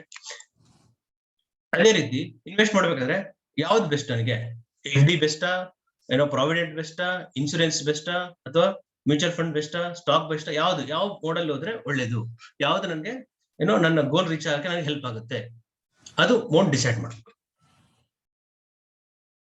ಇಲ್ಲಿ ಜರ್ನಿ ಪಾತ್ ಯಾವ ಡೈರೆಕ್ಷನ್ ಹೋದ್ರೆ ಸೇಫ್ ಆಗಿರುತ್ತೆ, ಏನೋ ಇಲ್ಲಿ ಯಾವ ತರ ರೂಟ್ ಇದೆ, ಇಲ್ಲಿ ಗಾಡ್ ಸೆಕ್ಷನ್ ಇದೆನಾ, ಹೆಂಗ್ ಹೋಗ್ಬೇಕು, ಓಕೆ, ಇದೆಲ್ಲ ನಾವು ಜರ್ನಿ ಪಾತ್ ನಾವು ನೋಡ್ಕೊಳ್ತೀವಿ. ಅದೇ ರೀತಿ ಇನ್ವೆಸ್ಟ್ಮೆಂಟ್ ಜರ್ನಿ ಮಾಡೋದಕ್ಕಿಂತ ಮುಂಚೆ ಒಬ್ಬರದು ರಿಸ್ಕ್ ಅನಾಲಿಸಿಸ್ ಅಂತ ಇರುತ್ತೆ. ಅಂದ್ರೆ ಅವ್ರು ಎಷ್ಟು ರಿಸ್ಕ್ ಟೇಕಿಂಗ್ ಎಬಿಲಿಟಿ ಇದೆ, ಅವರಿಗೆ ಎಷ್ಟು ಈಕ್ವಿಟಿ ಆಗ್ಬೋದು, ಎಷ್ಟು ಡೆಟ್ ಪೋರ್ಷನ್ ಆಗ್ಬೋದು, ಎಷ್ಟು ಸೇಫ್ಟಿ ಆಗಿರ್ಬೇಕು, ಎಷ್ಟು ಇಮಿಡಿಯೇಟ್ ಆಗಿ ನಾವು ತೆಗಿಬಹುದು, ಇದೆಲ್ಲ ನಾವು ಏನ್ ಮಾಡ್ತೀವಿ ರಿಸ್ಕ್ ಪ್ರೊಫೈಲ್ ಅಂತ ಮಾಡ್ತಾರೆ ಇನ್ವೆಸ್ಟರ್ಸ್. ನಾವೇನ್ ಮಾಡಿದ್ವಿ ಅಕಾಮಿಡೇಷನ್ ಬುಕಿಂಗ್ ಮುಂಚೆನೆ ಎಲ್ಲ ಟಿಕೆಟ್ ಬುಕಿಂಗ್, ಏನೋ ಹೋಮ್ ಸ್ಟೇ ಬುಕಿಂಗ್ ಅಥವಾ ಹೋಟೆಲ್ ಬುಕಿಂಗ್ ಎಲ್ಲ ಪ್ರತಿಯೊಂದು ನಾವೆಲ್ಲ ಅಕಾಮಿಡೇಷನ್ ಬುಕ್ ಮಾಡ್ಕೊಂಡು ಹೋಗಿರ್ತೀವಿ ಟ್ರಾವೆಲ್ ಮಾಡ್ಬೇಕಾದ್ರೆ. ಅದೇ ರೀತಿ ಇನ್ವೆಸ್ಟ್ಮೆಂಟ್ ಮಾಡ್ಬೇಕಾದ್ರೆ ನಾವು ಸಮಥಿಂಗ್ ಕಾಲ್ಡ್ ಅಸೆಟ್ ಅಲೋಕೇಶನ್ ಅಂತ ಮಾಡ್ತೀವಿ. ಏನಪ್ಪ ಇದು ಅಸೆಟ್ ಅಲೋಕೇಶನ್? ಅಸೆಟ್ ಅಲೋಕೇಶನ್ ಅಂದ್ರೆ ಒಬ್ಬರು ರಿಸ್ಕ್ ಪ್ರೊಫೈಲ್ ಮೇಲೆ ಎಷ್ಟು ಈಕ್ವಿಟಿ ಪೋರ್ಷನ್ ಇರಬೇಕು. ಈಗ ಅವ್ರ ಗೋಲ್ಸ್ ಲಾಂಗ್ ಟರ್ಮ್ ಇದ್ರೆ ಈಕ್ವಿಟಿ 70%, 80%, ಎಷ್ಟು ಪರ್ಸೆಂಟ್ ಈಕ್ವಿಟಿ ಇರಬೇಕು, ಅಥವಾ ಅವ್ರದ್ದು ಡೆಟ್ ಪೋರ್ಷನ್ ಎಷ್ಟಿರ್ಬೇಕು, 20%, 30% ಅಥವಾ 40%, ಆಮೇಲೆ ಹೈಬ್ರಿಡ್ ಎಷ್ಟಿರ್ಬೇಕು. ಇದನ್ನ ನಾವು ಎಲ್ಲಾ ಸೇರಿಸ್ಬಿಟ್ಟು ಏನೋ ಅದರಲ್ಲೂ immovable assets plus movable assets, financial assets, non financial assets, ಇದನ್ನ ನಾವೆಲ್ಲ ಸೇರಿಸ್ಬಿಟ್ಟು ನಾವೇನಂತೀವಿ ಅದನ್ನ ಅಸೆಟ್ ಅಲೋಕೇಶನ್ ಅಂತ ಹೇಳ್ತೀವಿ. ಓಕೆ, ಅದು ತುಂಬಾ ಇಂಪಾರ್ಟೆಂಟ್. ಇಲ್ಲಿ ಏನ್ ಮಾಡ್ತೀವಿ, ಡಾಕ್ಯುಮೆಂಟ್ಸ್, ಇನ್ಸೂರೆನ್ಸ್ ಬಹಳ ಇಂಪಾರ್ಟೆಂಟ್. ಯಾಕಂದ್ರೆ ಎಲ್ಲೋ ಒಂದ್ ಕಡೆ ಚೆಕ್ಅಪ್ ಇರುತ್ತೆ, ಏನೋ ನಾವು ಡ್ರೈವಿಂಗ್ ಲೈಸೆನ್ಸ್ ಆಗ್ಲಿ, ID proof, address proof, passport ಕೇಳ್ತಾ ಇರ್ತಾರೆ, ಇಲ್ಲ ಟ್ರಾವೆಲ್ ಮಾಡೋಕೆ ಇನ್ಸೂರೆನ್ಸ್, ಏನೋ ಲಗೇಜ್ ಏನಾದ್ರು ಕಳ್ಕೊಂಡ್ಬಿಟ್ರೆ ನಮ್ದು ಇನ್ಸೂರೆನ್ಸ್ ಇದ್ದಾಗ ನಮ್ಗೆ ಕ್ಲೇಮ್ ಮಾಡಕ್ ಈಸಿ ಆಗುತ್ತೆ. ಈ ತರ ಇನ್ಸೂರೆನ್ಸ್ ಇಂಪಾರ್ಟೆಂಟ್. ಅಲ್ಲಿ ಏನ್ ಮಾಡ್ತೀವಿ, ಇನ್ವೆಸ್ಟ್ಮೆಂಟ್ ಅಲ್ಲಿ ಒಂದ್ಸಲ ಇನ್ವೆಸ್ಟ್ ಮಾಡಿದ್ಮೇಲೆ ಎಲ್ಲ ಡಾಕ್ಯುಮೆಂಟ್ ವೆರಿಫೈ ಮಾಡ್ತೀವಿ. ನಂದು ಪ್ಯಾನ್ ಕಾರ್ಡ್ ಕರೆಕ್ಟ್ ಪ್ರಿಂಟ್ ಆಗಿದೆನಾ, ನಂದು ನೇಮ್ ಕರೆಕ್ಟ್ ಪ್ರಿಂಟ್ ಆಗಿದೆನಾ, ಅಡ್ರೆಸ್, ಇಮೇಲ್ ID ಪ್ರತಿಯೊಂದು ಕರೆಕ್ಟ್ ಆಗಿದೆನಾ, ಈ ಡಾಕ್ಯುಮೆಂಟ್ಸ್ ಎಲ್ಲ ಎಲ್ಲಿ ಇಡಬೇಕು, ಯಾರ್ಯಾರಿಗೆ ಇನ್ಫಾರ್ಮ್ ಮಾಡಬೇಕು, ಇದನ್ನ ಡಾಕ್ಯುಮೆಂಟೇಶನ್ ಅಂತ ಹೇಳ್ತೀವಿ. ಪ್ಲಸ್ ಇನ್ಸೂರೆನ್ಸ್ ಇದೆ ನನಗೆ ಪ್ರಾಪರ್ ಆಗಿ. ಈಗ ಇನ್ ಕೇಸ್ ಆಫ್ ಏನಾದ್ರು ಏನೋ ಅನ್ಫಾರ್ಚುನೇಟ್ ಸಿಚುವೇಶನ್ ಬಂತು, ಓಕೆ, ಈ ಕೋವಿಡ್ ಅಲ್ಲಿ ಎಷ್ಟೋ ಜನ ಲೈಫ್ ಕಳ್ಕೊಂಡ್ರು, ಆತರ ಏನಾದ್ರು ಆದಾಗ ಇನ್ಸೂರೆನ್ಸ್ ಹೆಂಗೆ ನನಗೆ ಹೆಲ್ಪ್ ಆಗುತ್ತೆ, ನನ್ನ ಫ್ಯಾಮಿಲಿಗೆ ಹೆಂಗ್ ಹೆಲ್ಪ್ ಆಗುತ್ತೆ, ಏನು ಮೆಡಿಕಲ್ ಇವೆಂಟ್ ಆದಾಗ ಯಾವ ರೀತಿ ನಾನು ಇನ್ಸೂರೆನ್ಸ್ ಮಾಡ್ಕೋಬೇಕು, ಇದನ್ನ ನಾವು ಪ್ಲಾನ್ ಮಾಡೋದು. ಇವೆಲ್ಲ 8 ಸ್ಟೆಪ್ ಕರೆಕ್ಟ್ ಮಾಡೋದಕ್ಕೆ ನಾವು ಅಲ್ಲಿ ಏನ್ ಮಾಡ್ತೀವಿ, tours and travel planner help ತಗೊಳ್ತೀವಿ. ಟ್ರಾವೆಲ್ ಪ್ಲಾನರ್ ಅಂತ ಇರ್ತಾರೆ, ಅವ್ರು ಹೇಳ್ತೀವಿ, ನೋಡಪ್ಪ ನಾನು ಈ ಲೊಕೇಶನ್ಗೆ ಹೋಗ್ಬೇಕು, ನನಗೆ 1 ವಾರ ಟೈಮ್ ಇದೆ, ನಾನು ಇಷ್ಟು ಜನ ಹೋಗ್ತಾ ಇದೀವಿ, ಇಷ್ಟು ಜನ ಇವ್ರದ್ದು ಏಜ್, ಡೇಟ್ ಆಫ್ ಬರ್ತ್ ಇಲ್ಲೇ ಕೊಡ್ತೀನಿ, ನೀನ್ ಟಿಕೆಟ್ ಬುಕ್ ಮಾಡ್ಬಿಟ್ಟು, ಅಕಾಮಿಡೇಷನ್ ಬುಕ್ ಮಾಡ್ಬಿಟ್ಟು, ಏನೋ ವೆಹಿಕಲ್ ಎಲ್ಲ ಅರೇಂಜ್ ಮಾಡ್ಬಿಟ್ಟು ನಮ್ಗೆ ಕೊಡು, ನಾವು ಹೋಗ್ಬಿಟ್ಟು ಎಂಜಾಯ್ ಮಾಡ್ಕೊಂಡು ಬರ್ತೀವಿ. ಓಕೆ, ಅದೆಷ್ಟು ಪ್ಯಾಕೇಜ್ ಕಾಸ್ಟ್ ಆಗುತ್ತೋ ಹೇಳ ಅಂತ ಹೇಳ್ತೀವಿ. ಕರೆಕ್ಟಾ? ಅದು travel planner will take care. ಅದೇ ರೀತಿ ಇದೆಲ್ಲ ಮಾಡೋದಕ್ಕೆ ನಿಮ್ದು ಇನ್ನು ಇನ್ವೆಸ್ಟ್ಮೆಂಟ್ ಆಬ್ಜೆಕ್ಟಿವ್ ನೋಡೋದು, ರಿಸ್ಕ್ ಪ್ರೊಫೈಲ್ ಮಾಡೋದು, ಗೋಲ್ ಬಜೆಟ್ ಕಂಡಿಡೋದಕ್ಕೆ, ಇನ್ವೆಸ್ಟ್ಮೆಂಟ್ ಮೋಡ್ ಯಾವ್ದು ನಿಮ್ಗೆ ಸೂಟ್ ಆಗುತ್ತೆ, ಅಸೆಟ್ ಅಲೋಕೇಶನ್ ಹೆಂಗ್ ಮಾಡೋದು, ಡಾಕ್ಯುಮೆಂಟೇಶನ್ ಹೆಂಗ್ ಮಾಡೋದು, ಇದೆಲ್ಲ ಮಾಡೋಕೆ ಒಬ್ರು ಫೈನಾನ್ಷಿಯಲ್ ಪ್ಲಾನರ್ ಅಂತ ಇರ್ತಾರೆ. ಸೊ ಫೈನಾನ್ಷಿಯಲ್ ಪ್ಲಾನರ್ ಹೆಲ್ಪ್ ತಗೊಂಡಾಗ ಇದು ಏನ್ 7 ಸ್ಟೆಪ್ಸ್ ಇದೆ ಅದೆಲ್ಲ ಸ್ಮೂತ್ ಆಗಿ ರನ್ ಆಗುತ್ತೆ. ಇದೆಲ್ಲ ಮಾಡಿದ್ಮೇಲೆ ಮುಗಿತಾ, ಫೈನಲಿ ಇನ್ನೊಂದು ಸ್ಟೆಪ್ ಇದೆ, ಎಂಜಾಯ್ ಮಾಡಕ್ಕೆ, ಜರ್ನಿ ಎಂಜಾಯ್ ಮಾಡಕ್ಕೆ ನಾವೇನ್ ಮಾಡ್ತೀವಿ, ಬಿಹೇವಿಯರ್. ಅಲ್ಲೇನ್ ಮಾಡ್ತೀವಿ, ಎಲ್ಲೋ ಒಂದ್ಸರಿ ಏನೋ ನಾವ್ ಇಷ್ಟೆಲ್ಲ ಪ್ಲಾನ್ ಮಾಡ್ಕೊಂಡು ಹೋಗಿರ್ತೀವಿ, ಅಲ್ಲೆಲ್ಲೋ ಒಂದು ಏನೋ ಫ್ಲೈಟ್ ಡಿಲೇ ಆಯ್ತು, ಟ್ರೈನ್ ಡಿಲೇ ಆಯ್ತು, ಎಲ್ಲೋ ಒಂದ್ ಕಡೆ ಟ್ರಾಫಿಕ್ ಜಾಮ್ ಆಯ್ತು, ಅಥವಾ ಏನೋ ಸೈಟ್ ಸೀಂಗ್ ಹೋಗಿದೀವಿ, ಅದು ಸೈಟ್ ಸೀಂಗ್ ಕ್ಲೋಸ್ ಮಾಡ್ಬಿಟ್ಟಿದ್ದಾರೆ, ಓಕೆ, ನಮಗೆ ಚಾನ್ಸಸ್ ಸಿಗ್ತಾ ಇಲ್ಲ, ಈ ತರ ಏನೇನೋ ಅನ್ಫಾರ್ಚುನೇಟ್ ಸಿಚುವೇಶನ್ ಆಗ್ತಾ ಇರುತ್ತೆ. ಓಕೆ, ಎಲ್ಲೋ ಲಗೇಜ್ ಕಳೆದೋಗ್ಬಿಡ್ತು, ಆತರ ಆದಾಗೂ ನಾವು ಕೂಲ್ ಅಂಡ್ ಕಾಮ್ ಆಗಿ ಏನೋ ಒಂದು ಟ್ರಾವೆಲ್ ಮಾಡೋದು ಎಂಜಾಯ್ ಮಾಡಕ್ಕಂತ ಹೋಗಿರ್ತೀವಿ, ಅಲ್ಲಿ ಹೋಗ್ಬಿಟ್ಟು ಆಗಿದ್ದಾಯ್ತು ಎಲ್ಲ ಪ್ಲಾನ್ ಮಾಡ್ಕೊಂಡು ಕರೆಕ್ಟ್ ಆಗಿ ಏನೋ ಎಂಜಾಯ್ ಮಾಡ್ಕೊಂಡು ಬರೋದು. ಓಕೆ, ಅದೇ ರೀತಿ ಇನ್ವೆಸ್ಟ್ಮೆಂಟ್ ಮಾಡಿದಾಗ ಮಾರ್ಕೆಟ್ ಅಲ್ಲಿ ಅಪ್ಸ್ ಡೌನ್ಸ್ ಆಗ್ತಾ ಇರುತ್ತೆ. ಕೆಲವೊಂದ್ಸಲ ನೀವು ಎಕ್ಸ್ಪೆಕ್ಟ್ ಮಾಡಿದ ರಿಟರ್ನ್ಸ್ ಬರಲ್ಲ, ಕೆಲವೊಂದ್ಸಲ ನೆಗೆಟಿವ್ ರಿಟರ್ನ್ ಬರುತ್ತೆ, ಕೆಲವೊಂದ್ಸಲ ಜಾಸ್ತಿ ರಿಟರ್ನ್ ಬಂದ್ಬಿಡುತ್ತೆ. ಆ ಟೈಮಲ್ಲಿ ಕರೆಕ್ಟ್ ಆಗಿ ಬಿಹೇವ್ ಮಾಡೋದು. ಈಗ ಈ ಟೈಮಲ್ಲಿ ಏನ್ ಮಾಡ್ಬೇಕು, ಈಗ ನೋಡಿ ಮಾರ್ಕೆಟ್ ಹೈ ಆಗಿದೆ, ಈ ಟೈಮಲ್ಲಿ ನಾನು ಇಷ್ಟು ದಿವಸ ಮಾಡಿದೀನಿ, ಈ ಟೈಮಲ್ಲಿ ಯಾವ ತರ ಮಾಡ್ಬೇಕು, ಈಗ ನಾನು ಏನು ಸ್ಟಾರ್ಟ್ ಮಾಡ್ಬೇಕು, ಇವಾಗ ಯಾವ ರೀತಿ ಯಾವ ಪ್ರಾಡಕ್ಟ್ ಅಲ್ಲಿ ಎಷ್ಟು ಅಮೌಂಟ್ ಹಾಕಿದ್ರೆ ಎಷ್ಟು ರೀತಿ ಗ್ರೋತ್ ಆಗುತ್ತೆ, ಯಾವ ರೀತಿ ಫೈನಾನ್ಷಿಯಲ್ ಪ್ಲಾನಿಂಗ್ ಮಾಡ್ಕೋಬೇಕು, ಇದನ್ನ ನಾವೇನ್ ಮಾಡ್ತೀವಿ, ಬಿಹೇವಿಯರ್ ತುಂಬಾ ಇಂಪಾರ್ಟೆಂಟ್, ಬೋತ್ ಟ್ರಾವೆಲ್ ಮಾಡ್ಬೇಕಾದ್ರೂ ಮತ್ತೆ ಲೈಫ್ ಪ್ಲಾನ್ ಮಾಡ್ಬೇಕಾದ್ರೂ. ಓಕೆ, ಸೊ ಈ ಪಾಯಿಂಟ್ಸ್ ಎಲ್ಲರಿಗೂ ಅರ್ಥ ಆಯ್ತಾ? ಆಲ್ಮೋಸ್ಟ್ 9 ಪಾಯಿಂಟ್ಸ್ ಇದೆ ಟ್ರಾವೆಲ್ ಪ್ಲಾನ್ ಮಾಡ್ಬೇಕಾದ್ರೆ. ಅದೇ 9 ಪಾಯಿಂಟ್ಸ್ ನಾವು ಲೈಫ್ ಪ್ಲಾನಿಂಗ್ ಅಥವಾ ಗೋಲ್ ಪ್ಲಾನಿಂಗ್ ಮಾಡ್ಬೇಕಾದ್ರೂ ಅದು ಇಂಪ್ಲಿಮೆಂಟ್ ಆಗುತ್ತೆ.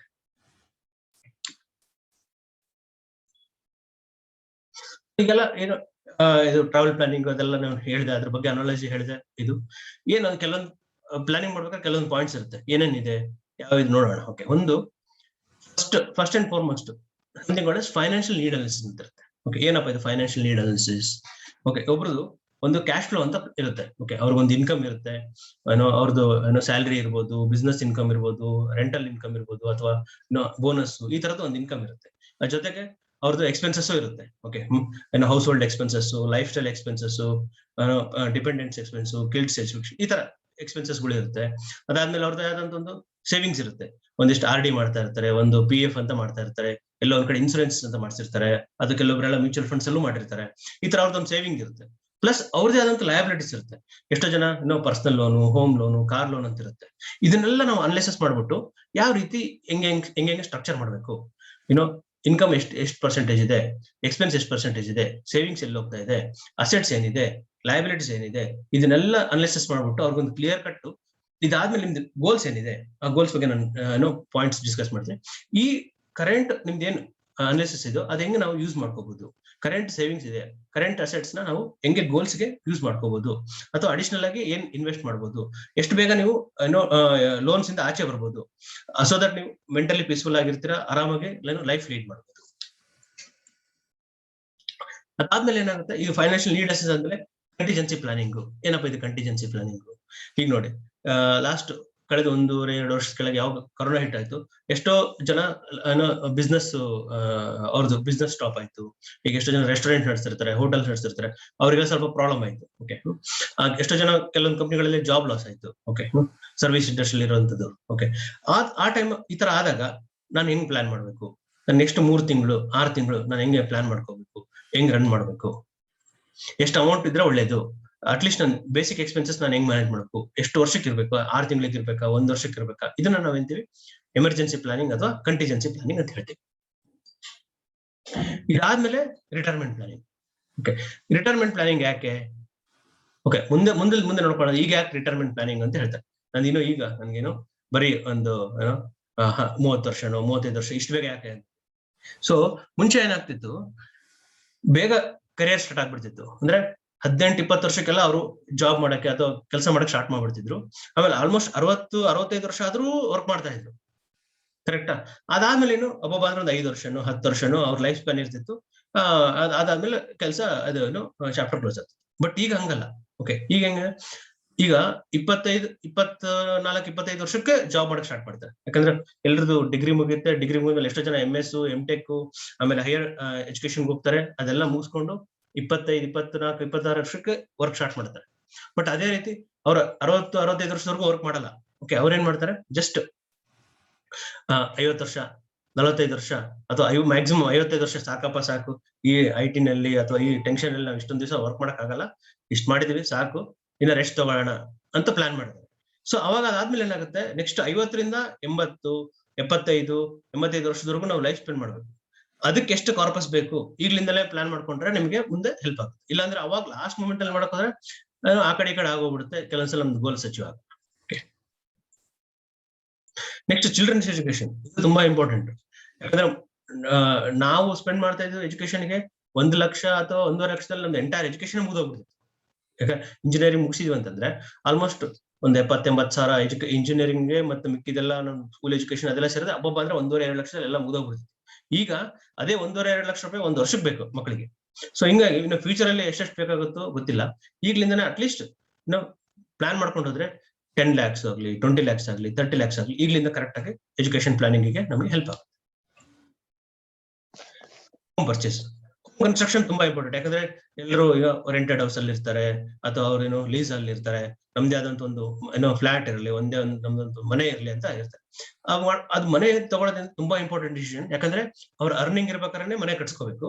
ಪ್ಲಸ್ ಎಷ್ಟೋ ಜನ ಲೋನ್ ಹೋಗ್ತಾರೆ, ಹೋಮ್ ಲೋನ್ ಹೋಗ್ತಾರೆ. ಅದನ್ನ ಕರೆಕ್ಟ್ ಆಗಿ ಪ್ಲಾನ್ ಮಾಡಿದ್ರೆ ಆದಷ್ಟು ಕಡಿಮೆ ಲೋನ್ ತಗೊಂಡು ಜಾಸ್ತಿ ಡೌನ್ ಪೇಮೆಂಟ್ ಮಾಡಿ ಆ ಲೋನ್ ನ ಬೇಗ ಕ್ಲೋಸ್ ಮಾಡ್ಬಿಟ್ರೆ ಸೊ ನಮ್ಮ ಹತ್ರ ಉಳಿಯುತ್ತೆ ದುಡ್ಡು, ಬ್ಯಾಂಕಿಗೆ ಹೋಗಲ್ಲ. ಇಲ್ಲಾಂದ್ರೆ ಏನಾಗುತ್ತೆ, ಒಂದು 50 ಲಕ್ಷ ಮನೆಗೆ 40 ಲಕ್ಷ ನೀವು ಲೋನ್ ಮಾಡಿಸ್ಕೊಂಡ್ಬಿಟ್ರೆ ಏನಾಗುತ್ತೆ, ಬ್ಯಾಂಕಿಗೆ ಕಟ್ಟಿ ಆಲ್ಮೋಸ್ಟ್ ಒಂದು 40 ಲಕ್ಷಕ್ಕೆ ಒಂದು 80 ಲಕ್ಷನೋ ಅಥವಾ 90 ಲಕ್ಷ ನೀವು ಟೋಟಲ್ ಪೇ ಮಾಡ್ತೀರಾ, ನಿಮ್ದು ಅರ್ಧ ಸ್ಯಾಲರಿ ಬ್ಯಾಂಕಿಗೆ ಹೊರಟೋಗ್ಬಿಡುತ್ತೆ, ಬ್ಯಾಂಕ್ ವಿಲ್ ಬಿಕಮ್ ರಿಚ್, ನೀವು ರಿಚ್ ಆಗಲ್ಲ. ಸೊ ಹಂಗಾಗಿ ಹೌಸ್ ಪ್ರಾಪರ್ಟಿ ಪ್ಲಾನಿಂಗ್ ಮತ್ತೆ ಪರ್ಚೇಸ್ ಕನ್ಸ್ಟ್ರಕ್ಷನ್ ಪ್ಲಾನಿಂಗ್ ತುಂಬಾ ಇಂಪಾರ್ಟೆಂಟ್.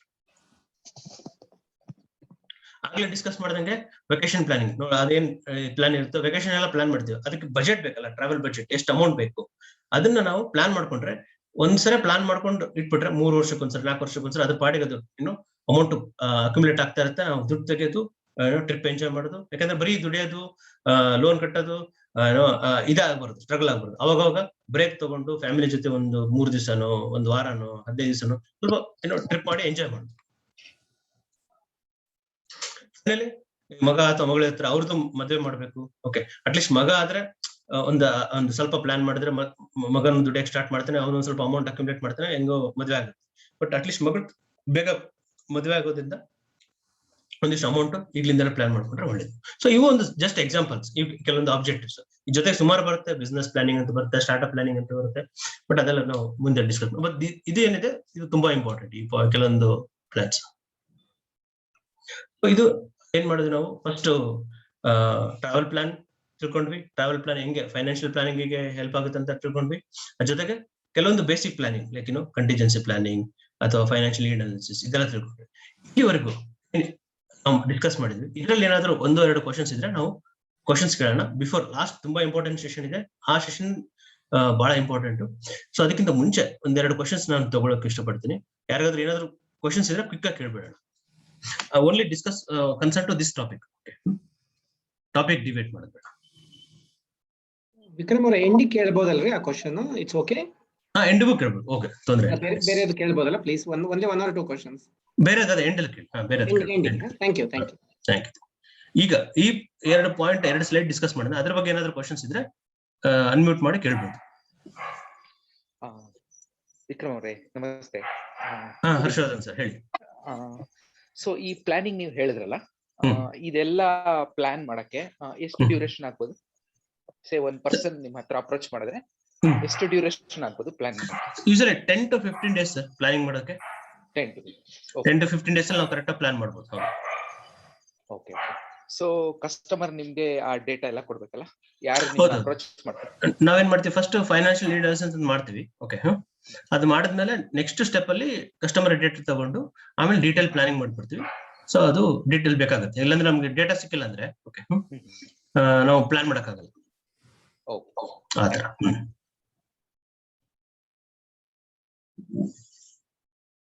ಸೊ ಬೇರೆ ಯಾರಿಗಾದ್ರೂ ಏನಾದ್ರು ಕ್ವಶನ್? ಸೊ ಅದು ಮತ್ತೆ ಕ್ವಶನ್ಸ್ ಸೆಷನ್ ಇದೊಂದು ಸೆಟ್ ಆದ್ಮೇಲೆ ಸೆಷನ್ ಆದ್ಮೇಲೆ ತಗೊಳ್ಳೋಣ. ಸೊ ಲಾಸ್ಟ್ ಇಂಪಾರ್ಟೆಂಟ್ ಪಾಯಿಂಟ್ ಏನಿದೆ, ಈಗ ಎಲ್ಲ ಇನ್ವೆಸ್ಟ್ಮೆಂಟ್ ಸ್ಟಾರ್ಟ್ ಮಾಡ್ಬಿಡ್ತೀವಿ. ಓಕೆ, ಸ್ಟಾರ್ಟ್ ಮಾಡೋದಕ್ಕಿಂತ ಮುಂಚೆ ಈ 7 or 8 ಪಾಯಿಂಟ್ಸ್ ಇದೆ, ತುಂಬಾ ಇಂಪಾರ್ಟೆಂಟ್. ಇದನ್ನ ತಿಳ್ಕೊಂಡು ನೀವು ಮಾಡಿದಾಗ ನಿಮ್ಮ ಇನ್ವೆಸ್ಟ್ಮೆಂಟ್ ಸಕ್ಸಸ್ಫುಲ್ ರೇಟ್ ಸ್ವಲ್ಪ ಜಾಸ್ತಿ ಆಗೋ ಚಾನ್ಸಸ್ ಇರುತ್ತೆ. ಓಕೆ, ಏನೇನ್ ಪಾಯಿಂಟ್ಸ್ ಇದೆ? First and foremost risk management. Risk management, ಈಗ ಎಷ್ಟೋ ಜನ ಇನ್ವೆಸ್ಟ್ ಮಾಡ್ತಾರೆ, ದುಡ್ಡು ಹಾಕಿರ್ತಾರೆ, ಅವರು ಫ್ರೆಂಡ್ಸ್ ಕೇಳಿ ಅಥವಾ ರಿಲೇಟಿವ್ಸ್ ಕೇಳಿ ಹಾಕಿರ್ತಾರೆ. ಅದ್ರ ಬಗ್ಗೆ ಅದ್ರಲ್ಲಿ ಏನ್ ರಿಸ್ಕ್ ಇದೆ, ಯಾವ ತರ ರಿಟರ್ನ್ ನಂಗೆ ಜನರೇಟ್ ಆಗುತ್ತೆ, ನನ್ನ ಪ್ರಿನ್ಸಿಪಲ್ ಮೇಲೆ ಹೆಂಗಾಗುತ್ತೆ. ಈ ನೀವು ಸುಮಾರು ಜನ ಪೇಪರ್ ಅಲ್ಲಿ ಓದಿರ್ತೀರಾ, ಆ ಸ್ಕ್ಯಾಮ್ ಆಯ್ತು, ಈ ಸ್ಕ್ಯಾಮ್ ಆಯ್ತು, ಆ ಹಗರಣ ಈ ಹಗರಣ, ಅಲ್ಲಿ ಮಲ್ಟಿ ಲೆವೆಲ್ ಮಾರ್ಕೆಟಿಂಗ್ ಅಲ್ಲಿ ಅಷ್ಟು ದುಡ್ಡು ಹೋಯ್ತು, ಇಷ್ಟು ದುಡ್ಡು ಹೋಯ್ತು ಅಂತ ಪೇಪರ್ ಅಲ್ಲಿ ಬರ್ತಾ ಇರುತ್ತೆ. ಯಾಕೆ ಈ ತರ ಆಗ್ತಾ ಇರುತ್ತೆ? ಇದೆಲ್ಲ ಆಲ್ಮೋಸ್ಟ್ ಒಂದು 20 ವರ್ಷದಿಂದ ಈ ಫೀಲ್ಡ್ ಅಲ್ಲಿ ಇದೀನಿ, ನೋಡ್ತಾ ಇರ್ತೀನಿ. ಒಂದಲ್ಲ ಒಂದು ಪ್ರತಿ ವಾರ ಪ್ರತಿ ತಿಂಗಳು ಏನೋ ಒಂದು ಆಗ್ತಾ ಇರುತ್ತೆ. ಅಲ್ಲಿ ಇಷ್ಟು ಕೋಟಿ ಹೋಯ್ತು, ಇಲ್ಲಿ ಇಷ್ಟು ಕೋಟಿ ಹೋಯ್ತು ಹೇಳ್ತಾರೆ. ಇದು ಬೇಸಿಕಲಿ ಏನಾಗುತ್ತೆ ಅಂದ್ರೆ, ಆ ರಿಸ್ಕ್ ಅರ್ಥ ಮಾಡ್ಕೊಳ್ಳದೆ ಜನ ಏನ್ ಮಾಡ್ತಾರೆ, ಜಸ್ಟ್ ಅಮೌಂಟ್ ಎಷ್ಟು ರಿಟರ್ನ್ ಬರುತ್ತೆ ಅನ್ನೋ ಒಂದು ಬೇಸಿಸ್ ಮೇಲೆ ಇನ್ವೆಸ್ಟ್ ಮಾಡ್ಬಿಡ್ತಾರೆ. ನಂಗೆ ಇಷ್ಟು ಬರುತ್ತೆ ಅಷ್ಟು ಬರುತ್ತೆ ಅನ್ನೋದು ಒಂದು ಕಲ್ಪನೆ ಇರುತ್ತೆ, ಅವ್ರು ಹಾಕ್ಬಿಡ್ತಾರೆ. ಯಾಕಂದ್ರೆ ಅವ್ರಿಗೆ ಯಾರೋ ಅವ್ರ ಫ್ರೆಂಡ್ಸ್ ಬಂದಿರುತ್ತೆ ಅಥವಾ ಅವ್ರು ಬಂದಿದೆ ಅಂತ ಹೇಳಿರ್ತಾರೆ, ಇವ್ರು ಬಂದಿದ್ದಲ್ಲಿ ಚೆಕ್ ಮಾಡಿರಲ್ಲ, ಬಟ್ ಬರ್ಬೋದು ಅಂತ ಹಾಕ್ಬಿಡ್ತಾರೆ. ಅದು ಲಾಸ್ ಆದ್ಮೇಲೆ ಗೊತ್ತಾಗುತ್ತೆ. ಈ ತರ ಹಗರಣಗಳು ಆಗ್ತಾ ಇರ್ತವೆ. ಅದಕ್ಕೋಸ್ಕರ ನಾವ್ ಏನ್ ಮಾಡ್ಬೇಕು, ಫಸ್ಟ್ ಏನ್ ರಿಸ್ಕ್ ಇದೆ, ಎಷ್ಟು ರಿಸ್ಕ್ ನಾನು ತಗೋಬಹುದು, ಎಷ್ಟು ನಾನು ನನ್ ಕೆಪಾಸಿಟಿ ಏನಿದೆ. ಈಗ ಇರೋಬರೋ ದುಡ್ಡೆಲ್ಲ ಒಟ್ಟಿಗೆ ಹಾಕೋಬಹುದು. ಫಸ್ಟ್ ಒಂದು 10% 20% ಹಾಕ್ಬಿಟ್ಟು ನೋಡೋಣ ಅದು ಹೆಂಗೆ ರಿಟರ್ನ್ಸ್ ಬರುತ್ತೆ. ಅದಾದ್ಮೇಲೆ ಬೇಕಾದ್ರೆ ನಾವು ಎಷ್ಟು ಹೆಚ್ಚಿಗೆ ರಿಸ್ಕ್ ತಗೊಂಡು ಅಥವಾ ಹೆಚ್ಚಿಗೆ ರಿಟರ್ನ್ ನಾವು ಎಕ್ಸ್ಪೆಕ್ಟ್ ಮಾಡ್ಬೋದು. ಈ ರೀತಿ ಹೋದಾಗ ಏನಾಗುತ್ತೆ, ನಾವು ದುಡ್ಡು ಕಳ್ಕೊಳ್ಳೋ ಚಾನ್ಸಸ್ ಕಡಿಮೆ ಇರುತ್ತೆ. ನೆಕ್ಸ್ಟ್, ಪ್ರತಿಯೊಂದು ಇನ್ವೆಸ್ಟ್ಮೆಂಟ್ಗೂ ಒಂದು ಪ್ರೊಟೆಕ್ಷನ್ ಬಾಡಿ ಅಂತ ಇರುತ್ತೆ. ಈಗ ನೀವು ಬ್ಯಾಂಕ್ ಅಲ್ಲಿ ಇನ್ವೆಸ್ಟ್ ಮಾಡ್ಬೇಕಾದ್ರೆ ಏನಾಗುತ್ತೆ, ಬ್ಯಾಂಕಿಗೆ RBI reserve bank of India ಅಂತ ಇರುತ್ತೆ. ಇನ್ಸೂರೆನ್ಸ್ ಮಾಡಿದಾಗ ಏನಾಗುತ್ತೆ IRDA ಅಂತ ಇರುತ್ತೆ, ಇನ್ಸೂರೆನ್ಸ್ ರೆಗ್ಯುಲೇಟರಿ ಡೆವಲಪ್ಮೆಂಟ್ ಅಥಾರಿಟಿ ಅಂತ ಹೇಳಿ. ಓಕೆ, ಅದೇ ನೀವು ಪೋಸ್ಟ್ ಆಫೀಸ್ ಅಲ್ಲಿ ಅಥವಾ PF ಅಲ್ಲಿ ಮಾಡಿದಾಗ ಏನಾಗುತ್ತೆ PFRDA ಅಂತ ಇರುತ್ತೆ. ಇದೇ ರೀತಿ ನೀವು ಸ್ಟಾಕ್ಸ್ ಅಲ್ಲಿ ಮ್ಯೂಚುವಲ್ ಫಂಡ್ ಅಲ್ಲಿ ಮಾಡಿದಾಗೂ SEBI ಅಂತ ಇರುತ್ತೆ, security exchange board of India. So security exchange board of India ಅಂತ ಇರುತ್ತೆ. ಸೊ ಈ ರೀತಿ ಹೆಂಗ್ ಪ್ರೊಟೆಕ್ಷನ್ ಆಗುತ್ತೆ ಇದನ್ನ ನಾವು ನೋಡ್ಕೊಂಡಾಗ ನಿಮ್ದು ದುಡ್ಡು ಕಳ್ಕೊಳ್ಳೋ ಚಾನ್ಸಸ್ ಇನ್ನೂ ಕಡಿಮೆ ಆಗುತ್ತೆ. ಯಾಕಂದ್ರೆ ಇದು ಈ ರೆಗ್ಯುಲೇಷನ್ ಬಾಡಿ ಇದ್ದಾಗ ಅಟ್ಲೀಸ್ಟ್ ನಾನು ದುಡ್ಡು ಕಳ್ಕೊಂಡಾಗ ಹೋಗಿ ಅಲ್ಲೋಗಿ ಕಂಪ್ಲೇಂಟ್ ರೈಸ್ ಮಾಡ್ಬೋದು, ಫೈಟ್ ಮಾಡ್ಬೋದು. ಓಕೆ, ಅಟ್ಲೀಸ್ಟ್ ಅಲ್ಲಿಂದ ಏನಾಗುತ್ತೆ, ನಮ್ ತರ ಎಷ್ಟೋ ಜನ ಇನ್ವೆಸ್ಟರ್ಸ್ ಇರ್ತಾರೆ, ಎಲ್ಲ ಸೇರ್ಬಿಟ್ಟು ಕಂಪ್ಲೇಂಟ್ ಮಾಡಿದಾಗ ವಾಪಸ್ ದುಡ್ಡು ಬರೋ ಚಾನ್ಸಸ್ ಜಾಸ್ತಿ ಇರುತ್ತೆ. ಓಕೆ, ಈ ರೀತಿ ಎಲ್ಲ ಪ್ರೊಟೆಕ್ಷನ್ ಬಾಡಿ, ಅದಕ್ಕೆ ಏನ್ ರೆಗ್ಯುಲೇಟರ್ ಬಾಡಿ ಇದೆ, ಯಾವ ತರ ಅಡ್ವೈಸ್ ಮಾಡ್ತಾ ಇದ್ರೆ, ಅವ್ರದ್ದು ಏನ್ ಲೈಸೆನ್ಸ್ ಇದೆ, ಪ್ರತಿಯೊಂದು ನಾವು ಅನಲೈಸಿಸ್ ಮಾಡ್ಕೊಂಡು ಮಾಡೋದು. ಇಲ್ಲಾಂದ್ರೆ ಈ ತರ ಮಾಡದೆ ನಾವು ದುಡ್ಡು ಇನ್ವೆಸ್ಟ್ ಮಾಡಿದಾಗ ದುಡ್ಡು ವಾಪಸ್ ಬರೋ ಚಾನ್ಸಸ್ ತುಂಬಾ ಕಮ್ಮಿ, ಎಷ್ಟೋ ಸಲ ಮೋಸ ಆಗೋ ಚಾನ್ಸಸ್ ಇರುತ್ತೆ. ಆಮೇಲೆ ರಿಟರ್ನ್ಸ್ ನಾವ್ ಹೆಂಗ್ ಎಕ್ಸ್ಪೆಕ್ಟ್ ಮಾಡ್ಬೇಕು, ಎಷ್ಟು ಪರ್ಸೆಂಟೇಜ್ ರಿಟರ್ನ್ ಎಕ್ಸ್ಪೆಕ್ಟ್ ಮಾಡ್ಬೇಕು? ಈಗ ಬ್ಯಾಂಕ್ ಅಲ್ಲದಾಗ ಅವ್ರಿಗೆ ಗೊತ್ತಿರುತ್ತೆ 5%, 6%, ಸೇವಿಂಗ್ಸ್ ಅಕೌಂಟ್ ಅಲ್ಲಿ ಇಟ್ರೆ 3.5-4% ಕೊಡ್ತಾರೆ, FD ಇಟ್ರೆ 5-6% ಕೊಡ್ತಾರೆ, ಅಥವಾ ನಾನು ಪೋಸ್ಟ್ ಅಲ್ಲಿ PF ಅದು ಮಾಡಿದಾಗ 7-7.5% ಸಿಗುತ್ತೆ ಗೌರ್ಮೆಂಟ್. ಅಥವಾ ಇನ್ನೂ ಮ್ಯೂಚುವಲ್ ಫಂಡ್ಸ್, ಸ್ಟಾಕ್ಸ್ ಅಂತ ಹೋದಾಗ ಅಲ್ಲೊಂದು 10%, 12%, ಇದೆಲ್ಲ ಐಡಿಯಲ್ ರೇಟ್ ಆಫ್ ರಿಟರ್ನ್. ಯಾರಾದ್ರೂ ಹೇಳ್ತಾರೆ ನಿಮಗೆ ಇಲ್ಲ 2 ವರ್ಷಕ್ಕೆ ಡಬಲ್ ಆಗುತ್ತೆ, 3 ವರ್ಷಕ್ಕೆ ಡಬಲ್ ಆಗುತ್ತೆ, ನಿಮಗೆ ನಾವು ಟ್ರೇಡಿಂಗ್ ಮಾಡಿ ಜಾಸ್ತಿ ರಿಟರ್ನ್ ಕೊಡ್ತೀವಿ. ಈ ರಿಟರ್ನ್ಸ್ ಜಾಸ್ತಿ ರಿಟರ್ನ್ ಎಕ್ಸ್ಪೆಕ್ಟ್ ಮಾಡೋದು ಶಾರ್ಟ್ ಟರ್ಮ್ ಅಲ್ಲಿ ಎಕ್ಸ್ಪೆಕ್ಟ್ ಮಾಡಿದಾಗ ಏನಾಗುತ್ತೆ, ಬಿಸ್ಕೆಟ್ ಆಗುತ್ತೆ. ಈಗ ನನ್ಗೆ ಎಷ್ಟು ಒಂದು 10% ಬರುತ್ತೆ. 10% ಎಷ್ಟು ಪೀರಿಯಡ್ ಅಲ್ಲಿ ಬರುತ್ತೆ? 3 ವರ್ಷ 4 ವರ್ಷ ವೇಟ್ ಮಾಡಿದಾಗ 10% 12% ಬರೋ ಚಾನ್ಸಸ್ ಇರುತ್ತೆ. ಇಲ್ಲ ನಾನು 20% 30% 1 ವರ್ಷದಲ್ಲಿ ಕೊಟ್ಬಿಡ್ತೀನಿ, ಅವಾಗ ಏನಾಗುತ್ತೆ, ಆ ರೀತಿ ಅನ್ರೀಸನಬಲ್ ರಿಟರ್ನ್ಸ್ ಎಕ್ಸ್ಪೆಕ್ಟ್ ಮಾಡಿದಾಗ ಏನಾಗುತ್ತೆ, ಮೋಸ ಆಗೋ ಚಾನ್ಸಸ್ ಇರುತ್ತೆ. ಸೊ ಹಂಗಾಗಿ ರಿಟರ್ನ್ಸ್ ಕೊಡ್ಬೇಕಾದ್ರೆ ಅವ್ರು ಯಾವ ರೀತಿ ಜನರೇಟ್ ಮಾಡ್ತಾ ಇದಾರೆ. ಈಗ ಬ್ಯಾಂಕ್ ಅಲ್ಲಾದ್ರೆ ಅವ್ರು ಏನ್ ಮಾಡ್ತಾರೆ, ನಮ್ ದುಡ್ಡು ತಗೊಂಡೋಗ್ಬಿಟ್ಟು ಅವ್ರು ಏನ್ ಮಾಡ್ತಾರೆ, home loan, car loan, personal loan ಅಂತ ಬೇರೆಯವ್ರು ಕೊಡ್ತಾರೆ, ಅಲ್ಲಿಂದ ಇಂಟ್ರೆಸ್ಟ್ ಜನರೇಟ್ ಮಾಡ್ಬಿಟ್ಟು ಕೊಡ್ತಾರೆ. ಈ PF ಅಲ್ಲಿ ಗೌರ್ಮೆಂಟ್ ಸೆಕ್ಯೂರಿಟೀಸ್ ಅಲ್ಲಿ ಏನಾಗುತ್ತೆ, ಗೌರ್ಮೆಂಟ್ ದುಡ್ಡು ತಗೊಳ್ತಾರೆ, ಅದನ್ನ ಇನ್ಫ್ರಾಸ್ಟ್ರಕ್ಚರ್ ಯೂಸ್ ಮಾಡ್ತಾರೆ, ಅಲ್ಲಿ ಬಂದಿರೋ ಟ್ಯಾಕ್ಸ್ ಅಮೌಂಟ್ ಕಲೆಕ್ಟ್ ಮಾಡ್ಬಿಟ್ಟು ವಾಪಸ್ ನಮಗೆ ರಿಟರ್ನ್ಸ್ ಅಂತ ಕೊಡ್ತಾರೆ. ಅದೇ ರೀತಿ ಶೇರ್ಸ್, ಮ್ಯೂಚುವಲ್ ಫಂಡ್ಸ್ ಅಲ್ಲಿ ಹೋದಾಗ ಅದನ್ನ ಅವರು ಕಂಪ್ನಿಗಳಲ್ಲಿ ಇನ್ವೆಸ್ಟ್ ಮಾಡ್ತಾರೆ, ಈ ಡೆಟ್ ಇರ್ಬೋದು ಅಥವಾ ಈಕ್ವಿಟಿ ಇರ್ಬೋದು, ಅಲ್ಲಿ ಇನ್ವೆಸ್ಟ್ ಮಾಡ್ಬಿಟ್ಟು ಅಲ್ಲಿ ಬರೋ ಮಾರ್ಕೆಟ್ ರಿಟರ್ನ್ಸ್ ನ ಇನ್ವೆಸ್ಟರ್ಸ್ ಕೊಡ್ತಾರೆ. ಆ ರೀತಿ ಪ್ರತಿಯೊಂದು ಪ್ರಾಡಕ್ಟ್ ಮೇಲೆ ಇನ್ವೆಸ್ಟ್ ಮಾಡೋಕ್ಕಿಂತ ಮುಂಚೆ ಇಲ್ಲಿ ಇದು ಹೆಂಗ್ ರಿಟರ್ನ್ ವರ್ಕ್ ಆಗುತ್ತೆ ಅನ್ನೋದ್ರ ಬಗ್ಗೆ ಸ್ವಲ್ಪ ಯೋಚನೆ ಮಾಡಿದಾಗ ನಿಮ್ದು ಚಾನ್ಸಸ್ ಆಫ್ ಗ್ರೋತ್ ಸ್ವಲ್ಪ ಜಾಸ್ತಿ ಇರುತ್ತೆ. ಓಕೆ, ಆಮೇಲೆ ರಿಟರ್ನ್ ಎಕ್ಸ್ಪೆಕ್ಟ್ ಮಾಡೋದು ಕರೆಕ್ಟ್ ಆಗಿ ರಿಟರ್ನ್ ಎಕ್ಸ್ಪೆಕ್ಟ್ ಮಾಡ್ಬೇಕು. ಎಲ್ಲೋತ್ತಾದ ರಿಟರ್ನ್ ಎಕ್ಸ್ಪೆಕ್ಟ್ ಮಾಡಿದಾಗ ಮೋಸ ಆಗೋ ಚಾನ್ಸಸ್ ಇರುತ್ತೆ. ರಿಟರ್ನ್ಸ್ ಬರ್ತಾ ಇದೆ, ಓಕೆ ಹೇಳ್ತಾರೆ ಅವ್ರು 5%, 10%, 15% ಹೇಳ್ತಾ ಇದಾರೆ. ರಿಟರ್ನ್ ಬರ್ತಾ ಇದೆಲ್ಲ, ನಾನು ಇನ್ಫ್ಲೇಷನ್ ಬೀಟ್ ಆಗ್ತಾ ಇದೆನಾ? ಈಗ ಎಷ್ಟಿದೆ ಕರೆಂಟ್ ಇನ್ಫ್ಲೇಷನ್ ಎಷ್ಟಿದೆ? 4% ಇದೆನಾ? 5% ಇದೆನಾ? ಯೂಶಲಿ ಏನಾಗುತ್ತೆ 2-6% ವರೆಗೂ ಇನ್ಫ್ಲೇಷನ್ ಇರುತ್ತೆ. ಕೆಲವೊಂದ್ಸಲ ಇನ್ಫ್ಲೇಷನ್ ತುಂಬಾ ಕಮ್ಮಿ ಇರುತ್ತೆ, ಕೆಲವೊಂದ್ಸಲ ಇನ್ಫ್ಲೇಷನ್ ಜಾಸ್ತಿ ಇರುತ್ತೆ. ರೇಂಜ್ ಬೌಂಡ್ ಅಂತಂದ್ರೆ ನಿಮಗೆ 2-6% ಇನ್ಫ್ಲೇಷನ್ ಇರುತ್ತೆ. ಬಟ್ ನನಗೆ ಬರೋ ರಿಟರ್ನ್ ಇನ್ಫ್ಲೇಷನ್ ಗಿಂತ 1%, 2% ರಿಟರ್ನ್ ಜಾಸ್ತಿ ಬಂದ್ರೆ ನನಗೆ ವರ್ಕೌಟ್ ಆಗುತ್ತೆ. ಇಲ್ಲಾಂದ್ರೆ ನಿಮ್ ದುಡ್ಡು ಇರುತ್ತೆ, ಗ್ರೋತ್ ಆಗಿರುತ್ತೆ, ಬಟ್ ಅಲ್ಲಿಗೆ ಆಗ್ಬಿಡುತ್ತೆ. ಈಗ ಫಾರ್ ಎಕ್ಸಾಂಪಲ್ ನಿಮ್ಮ ಹತ್ರ ಇವತ್ತೊಂದು 10 ಲಕ್ಷ ಇದೆ ಅನ್ಕೊಳ್ಳಿ, ನೀವೇನ್ ಮಾಡ್ತೀರಾ, ಒಂದು ಬ್ಯಾಂಕ್ ಡೆಪಾಸಿಟ್ ಮಾಡ್ತೀರಾ, ಓಕೆ, ಒಂದು FD ಮಾಡ್ತೀರಾ, ಒಂದು 2 ವರ್ಷಕ್ಕೋ 3 ವರ್ಷಕ್ಕೋ. 10 ಲಕ್ಷ ಇದ್ದದ್ದು ಒಂದು 12 ಲಕ್ಷ ಆಯ್ತು ಅನ್ಕೊಳ್ಳಿ, 2 ಲಕ್ಷ ಪ್ರಾಫಿಟ್ ಬಂತು. ನಿಮ್ಗೆ ಏನ್ ಅನ್ಸುತ್ತೆ, 2 ಲಕ್ಷ ಎಕ್ಸ್ಟ್ರಾ ಸಿಕ್ಕಿದೆ ಅನ್ಸುತ್ತೆ. ಬಟ್ ಇವತ್ತು ಏನ್ 10 ಲಕ್ಷಕ್ಕೆ ಏನ್ ನೀವು ಕೊಂಡ್ಕೊಳ್ತಿದ್ರೋ ಅಥವಾ ಏನ್ ಸ್ಪೆಂಡ್ ಮಾಡ್ತಿದ್ರೋ ಅವತ್ತಿಗೂ ನಿಮ್ಗೆ 12 ಲಕ್ಷನೇ ಬೇಕಾಗುತ್ತೆ. ಅವಾಗ ಏನಾಗುತ್ತೆ, ಅಮೌಂಟ್ ಬೆಳೆದಿದೆ ಹೊರತು ನಿಮ್ಗೆ ವ್ಯಾಲ್ಯೂ, ಮನಿ ವ್ಯಾಲ್ಯೂ ಅಷ್ಟೇ ಇರುತ್ತೆ. ಬಟ್ ಅದೇ ನೀವು ಯಾವ್ದೋ ಒಂದು ಪ್ರಾಡಕ್ಟ್ ಅಲ್ಲಿ ಅಥವಾ ರಿಟರ್ನ್ಸ್ ಜಾಸ್ತಿ ಬರೋ ಒಂದು ಇದರಲ್ಲಿ ಪ್ಲಾನ್ ಮಾಡಿ ಹಾಕಿದ್ರೆ ಅನ್ಕೊಳ್ಳಿ, ಇವತ್ತು 10 ಲಕ್ಷ ಇರೋದು ನಿಮ್ಗೆ 2-3 ವರ್ಷದಲ್ಲಿ 13 ಲಕ್ಷ 14 ಲಕ್ಷ ಆಗಿದೆ ಅನ್ಕೊಳ್ಳಿ. ಅವಾಗ ಏನಾಗುತ್ತೆ, ಅಟ್ಲೀಸ್ಟ್ ನಿಮಗೆ ಒಂದು 2 ಲಕ್ಷ ಎಕ್ಸ್ಟ್ರಾ ವ್ಯಾಲ್ಯೂ ಸಿಕ್ಕಿದೆ. ಅದನ್ನ ನಾವು ಇನ್ಫ್ಲೇಷನ್ ಬೀಟಿಂಗ್ ಅಂತ ಹೇಳ್ತೇವೆ. ಅದು ತುಂಬಾ ಇಂಪಾರ್ಟೆಂಟ್. Next investment cost. ಏನು ನಂದು ಕಾಸ್ಟ್ ಏನಿದೆ, ಈಗ ನಾನು ಇದ್ರಲ್ಲಿ ಮಾಡ್ತೀನಿ, ಯಾವ್ದೋ ಒಂದು ಇನ್ಶೂರೆನ್ಸ್ ಅಲ್ಲೋ ಏನೋ ಅಥವಾ ಒಂದು ಯಾವ್ದೋ ಒಂದು ಮ್ಯೂಚುವಲ್ ಫಂಡ್ ಅಲ್ಲಿ ಮಾಡ್ತೀನಿ. ಈಗ ನಾನು ಇನ್ವೆಸ್ಟ್ ಮಾಡ್ತೀನಿ, ಅದಕ್ಕೆ ದುಡ್ಡು ಎಷ್ಟು ನನ್ ಖರ್ಚಾಗುತ್ತೆ? 1% ತಗೊಳ್ತಿದ್ರ, 2% ತಗೊಳ್ತಿದ್ರ, ಕಮಿಷನ್, ಬ್ರೋಕರೇಜು, ಇದೆಲ್ಲ ಕಾಸ್ಟ್ ಅಂತ ಹೇಳ್ತೀವಿ. ಅದೆಷ್ಟು ಖರ್ಚಾಗ್ತಿದೆ?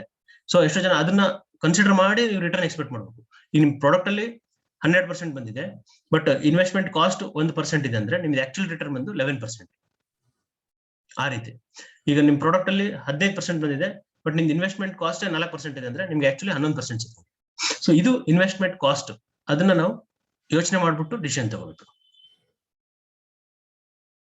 ಇದೆಲ್ಲ ಆಯ್ತು. ಓಕೆ, ಇನ್ಫ್ಲೇಷನ್ ಬೀಟ್ ಆಯ್ತು, ಇನ್ವೆಸ್ಟ್ಮೆಂಟ್ ಕಾಸ್ಟ್ ಅನಲೈಸಿಸ್ ಮಾಡಿದ್ವಿ, ಇಷ್ಟು ರಿಟರ್ನ್ ಬರ್ತಾ ಇದೆ, ಇದೆಲ್ಲ ಆದ್ಮೇಲೆ ನಿಮ್ಗೆ ಇಂಟ್ರೆಸ್ಟ್ ಪೇಮೆಂಟ್ ಮಾಡ್ಬೇಕು. ಯಾವ್ದಕ್ಕೆ? ಅರ್ನ್ ಮಾಡಿದ್ರ ಇಂಟ್ರೆಸ್ಟ್, ಅದಕ್ಕೆ ಟ್ಯಾಕ್ಸ್ ಕಟ್ಟಬೇಕು. ಅದ್ರಲ್ಲಿ ಏನಾಗುತ್ತೆ, ಒಂದು ಶಾರ್ಟ್ ಟರ್ಮ್ ಕ್ಯಾಪಿಟಲ್ ಏನಂತಿರುತ್ತೆ, ಒಂದು ಲಾಂಗ್ ಟರ್ಮ್ ಕ್ಯಾಪಿಟಲ್ ಏನಂತಿರುತ್ತೆ. ಶಾರ್ಟ್ ಟರ್ಮ್ ಕ್ಯಾಪಿಟಲ್ ಗೇನ್ಗೆ ಇಷ್ಟು ಪರ್ಸೆಂಟೇಜ್ ಟ್ಯಾಕ್ಸ್ ಕಟ್ಬೇಕಂತಿರುತ್ತೆ, ಲಾಂಗ್ ಟರ್ಮ್ ಗೇನ್ ಇಷ್ಟು ಕಟ್ಬೇಕಂತಿರುತ್ತೆ. ಸೊ ಅದನ್ನ ನಾವು ಕರೆಕ್ಟ್ ಆಗಿ ನೋಡ್ಕೊಂಡು ಇದ್ರಲ್ಲಿ ಹಾಕ್ಬೇಕು. ಸುಮ್ನೆ ಬದ್ಲು ಹಾಕ್ಬಿಟ್ಟು ಆಮೇಲೆ ಇದು ಇಂಟ್ರೆಸ್ಟ್ ಇಷ್ಟು ಕಟ್ಬೇಕಾಗತ್ತಾ, ಇಷ್ಟು ಟ್ಯಾಕ್ಸ್ ಕಟ್ಬೇಕಾಗತ್ತಾ ಅಂತ ಅಂದೇಳಿ ಅವಾಗೆಲ್ಲ ಇಂಟ್ರೆಸ್ಟ್ ನಿಮ್ದು ಇನ್ಫ್ಲೇಷನ್ ಎಲ್ಲ ತೆಗೆದ್ಬಿಟ್ರೆ ಹಾಕಿದ ಅಮೌಂಟೇ ಬಂದ್ರೆ ಅದೇನು ಉಪಯೋಗ ಆಗಲ್ಲ. ಕರೆಕ್ಟಾ? ಸೊ ಇದನ್ನೆಲ್ಲ ನಾವು ಕ್ಯಾಲ್ಕುಲೇಟ್ ಮಾಡ್ಬಿಟ್ಟು ಪ್ಲಾನ್ ಮಾಡ್ಕೊಳ್ಳೋದು ತುಂಬಾ ಒಳ್ಳೇದು.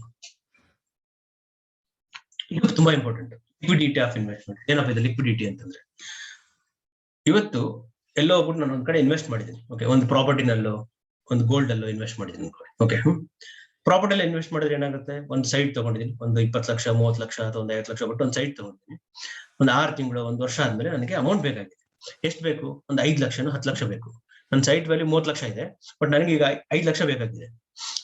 ಬರೀ 5 ಲಕ್ಷ ನಾನು ತೆಗಿಯಕ್ಕಾಗತ್ತಾ ಸೈಟ್ ಅಲ್ಲಿ? ಇಲ್ಲ. ಎಂಟೈರ್ ಸೈಟೇ ಮಾರಬೇಕು. ಅದು ಮಾರಕ್ಕೆ ಒಂದು 3 ತಿಂಗಳು 6 ತಿಂಗಳು ಟೈಮ್ ತಗೊಳುತ್ತೆ.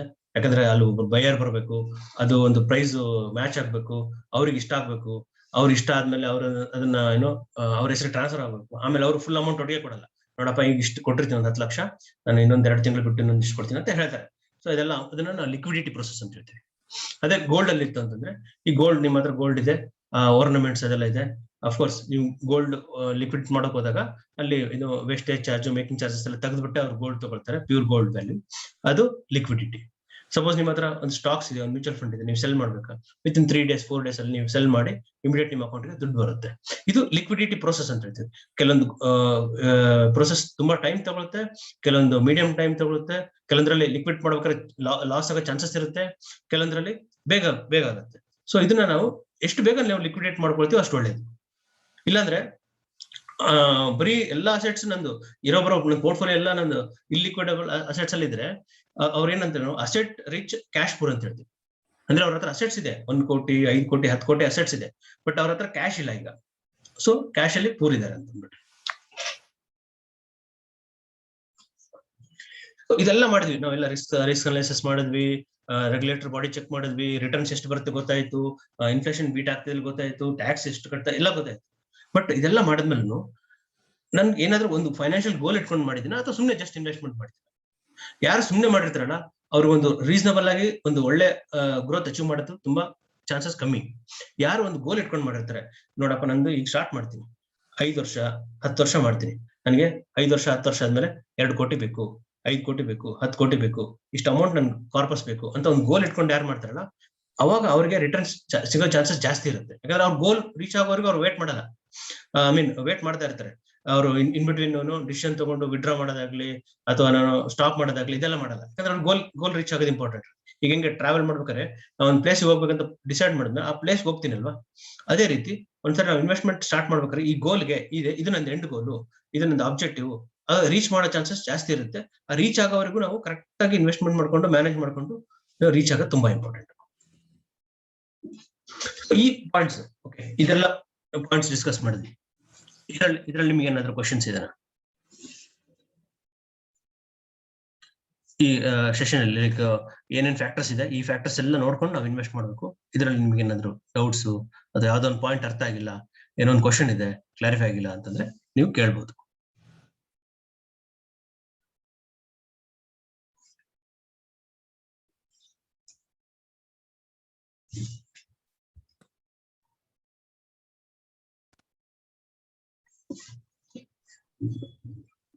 ವಿಕ್ರಮ್ ಅವ್ರು ಕೇಳ್ಬೋದಾ ಕ್ವಶನ್ ಅಥವಾ ವೇಟ್ ಮಾಡ್ಬೇಕು? ಸರ್ ಕೇಳಿ.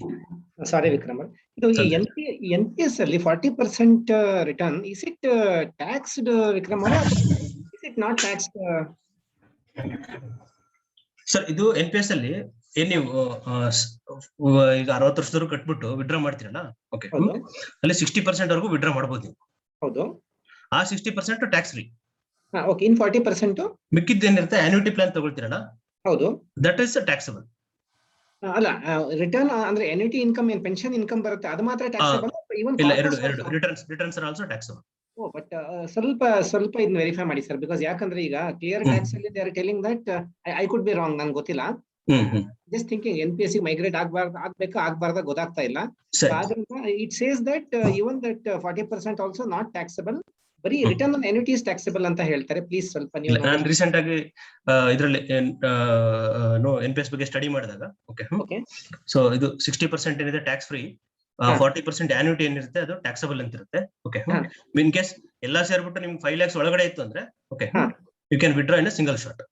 ಓಕೆ, ಸೊ ಈವನ್ 40% ಕಾರ್ಪಸ್ ಕೂಡ ಎವ್ರಿ ಇಯರ್ ವಿಡ್ರಾ ಮಾಡ್ತಾ ಹೋಗ್ತೀವಿ, ಕಾರ್ಪಸ್ಗೆ ಟ್ಯಾಕ್ಸ್ ಕಟ್ಟಬೇಕಾಗತ್ತೆ ಅಂತ ಹೇಳ್ತೀರಾ? ಹೌದು. Then even our investment plus return is tax. Correct. Another 2 simple questions please. ಒಂದು ನಿಮಿಷ ಒಬ್ರು ಇನ್ನೊಂದು ಕ್ವಶನ್ ಹೇಳಿದ್ರಲ್ಲ, ಹರ್ಷವರ್ಧನ್ ಅವರು ಕೈ ರೇಸ್ ಮಾಡಿದ್ರು ಸರ್, ನಿಮ್ಗೆ ಏನಾದ್ರು ಕ್ವಶನ್ಸ್ ಇದೆ ಸರ್? ವಿಕ್ರಮ್ ಅವರೇ, ನೀವು ಒಂದ್ ಪಾಯಿಂಟ್ ಹೇಳಿದ್ರಿ, ಕೆಲವೊಬ್ರು ಜನ ಇರ್ತಾರೆ ಅವರು ವಿತೌಟ್ ಎನಿ ಗೋಲ್ ಇಟ್ಕೊಂಡು ಅಂದ್ರೆ ಇನ್ವೆಸ್ಟ್ ಮಾಡ್ಕೊಂಡು ಹೋಗ್ತಾ ಇರ್ತಾರೆ ಅಂತ ಒಂದ್ ಪಾಯಿಂಟ್ ಹೇಳಿದ್ರಿ.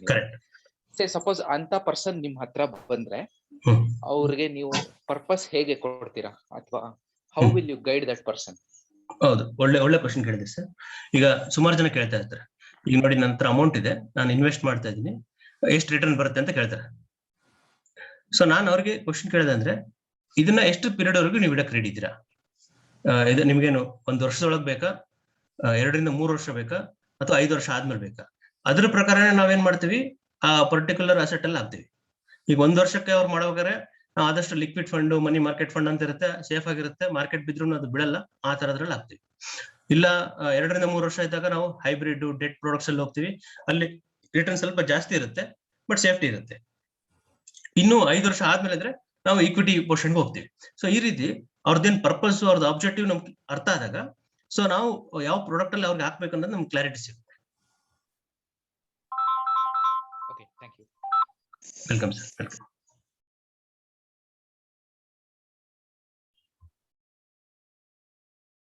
ಗವರ್ಮೆಂಟ್ ಸೆಕ್ಯೂರಿಟೀಸ್ ಎಲ್ಲಿ ಇನ್ವೆಸ್ಟ್ ಮಾಡ್ತಾರೆ ವಿಕ್ರಮ್ ಅವರೇ? ಸರ್, ಗವರ್ಮೆಂಟ್ ಅವ್ರದೇ ಆದಂತ ಇದು ಏನೋ PSU ಕಂಪನೀಸ್ ಬಾಂಡ್ಸ್ ಅಂತ ಇರುತ್ತೆ. ಓಕೆ, ಇನ್ಫ್ರಾ ಬಾಂಡ್ಸ್ ಅಂತ ಇರುತ್ತೆ, ಏನೋ ಬ್ಯಾಂಕ್ PSU ಬ್ಯಾಂಕ್ ಬಾಂಡ್ಸ್ ಅಂತ ಇರುತ್ತೆ. ಓಕೆ, ಅಲ್ಲಿ ಏನ್ ಮಾಡ್ತಾರೆ ಅವರು, ಅದಕ್ಕೋಸ್ಕರ ಅಲ್ಲಿ ಇನ್ವೆಸ್ಟ್ ಮಾಡಿರ್ತಾರೆ. ಅವ್ರ ಏನ್ ಮಾಡ್ತಾರೆ, ದುಡ್ಡು ತಗೊಂಡ್ಬಿಟ್ಟು ಇಷ್ಟು ರೇಟ್ ಅಂತ ಫಿಕ್ಸ್ ಮಾಡ್ಬಿಟ್ಟು ಆ ಇನ್ಫ್ರಾಸ್ಟ್ರಕ್ಚರ್ ಕಂಪ್ನಿಗೆ ಇನ್ವೆಸ್ಟ್ ಮಾಡಿ, ಅಲ್ಲಿಂದ ಏನು ಅಮೌಂಟ್ ಎಲ್ಲಿ ಕಲೆಕ್ಟ್ ಆಗುತ್ತಲ್ಲ ಅದನ್ನ ರಿಟರ್ನ್ಸ್ ಇನ್ವೆಸ್ಟರ್ಸ್ ವಾಪಸ್ ಕೊಡ್ತಾರೆ. Safe return. ಅದಕ್ಕಂದ್ರೆ ಗವರ್ಮೆಂಟ್ ಹೋಲ್ಡ್ ಅಲ್ಲಿ ಇರೋದ್ರಿಂದ ಅವರು ಅವ್ರ ಹತ್ರ ಕಂಟ್ರೋಲ್ ಇರುತ್ತೆ ಕಂಪ್ಲೀಟ್. ಸೇಫ್ಟಿ ಜಾಸ್ತಿ. Last question sir, I am done with it please. Yes. Usually ನೋಡಿ ಬ್ಯಾಂಕ್ ಅಲ್ಲಿ FD ಇಟ್ರೆ we can take a loan on FD, usually 1 or 2% higher charge ಮಾಡ್ಬಿಟ್ಟು they'll give a loan on the FD. Exactly. Is there any bank wherein, let's say if I keep some X amount to ಬರೀ 2% interest ಗೆ loan ಕೊಡ್ತಾರೆ ಯಾರಾದ್ರೂ? Any banks are there in India like that? ಅಂದ್ರೆ let them not give me any interest, deposit ಅವ್ರು ಇಟ್ಕೊಳ್ಳಿ, with 2% do they give loan? ಯಾವ್ದಾದ್ರು ಆ ತರ ಇದೆಯಾ ಇಂಡಿಯಾದಲ್ಲಿ ಎನಿವೇರ್? ಇಲ್ಲ, ನನ್ ಕೇಳಿದಂಗೆ ಆ ತರ ಯಾವ್ದು ಇಲ್ಲ ಸರ್.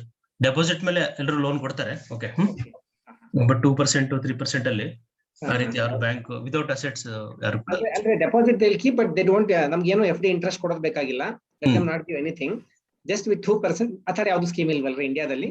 ಯೂಶಲಿ OD ಅಂತ ತಗೊಳ್ತಾರೆ ಸುಮಾರು ಜನ, ಓವರ್ ಡ್ರಾಫ್ಟ್ ಲೋನ್ ಅಂತ. ಓಕೆ, ಏನ್ರಿ ಅದು ವಿಕ್ರಮ್ ಅವರೇ, what is that OD concept? ಈಗ ಓವರ್ ಡ್ರಾಫ್ಟ್ ಕಾನ್ಸೆಪ್ಟ್ ಏನಂದ್ರೆ, ಯೂಶಲಿ ಬಿಸ್ನೆಸ್ ಓನರ್ಸ್ ಯಾರಾದ್ರೂ ಇದ್ರೆ ಓಕೆ, ಅವ್ರದ್ದು ಏನ್ ಬ್ಯಾಲೆನ್ಸ್ ಮೇಂಟೈನ್ ಮಾಡ್ತಾರೆ ಅದ್ರ ಬೇಸಿಸ್ ಮೇಲೆ ಇಷ್ಟು ಪರ್ಸೆಂಟೇಜ್ ಅಂತ OD ಕೊಡ್ತಾರೆ. ಓಕೆ, ಒಂದ್ 5 ಲಕ್ಷ 10 ಲಕ್ಷ OD ಕೊಟ್ಟಿರ್ತಾರೆ. OD ಹೆಂಗ್ ವರ್ಕ್ ಆಗುತ್ತೆ? Rate of interest is personal loan rate ರೀ? ಇಲ್ಲ, ಕಮ್ಮಿ ಇರುತ್ತೆ. OD ಕಮ್ಮಿ ಇರುತ್ತೆ.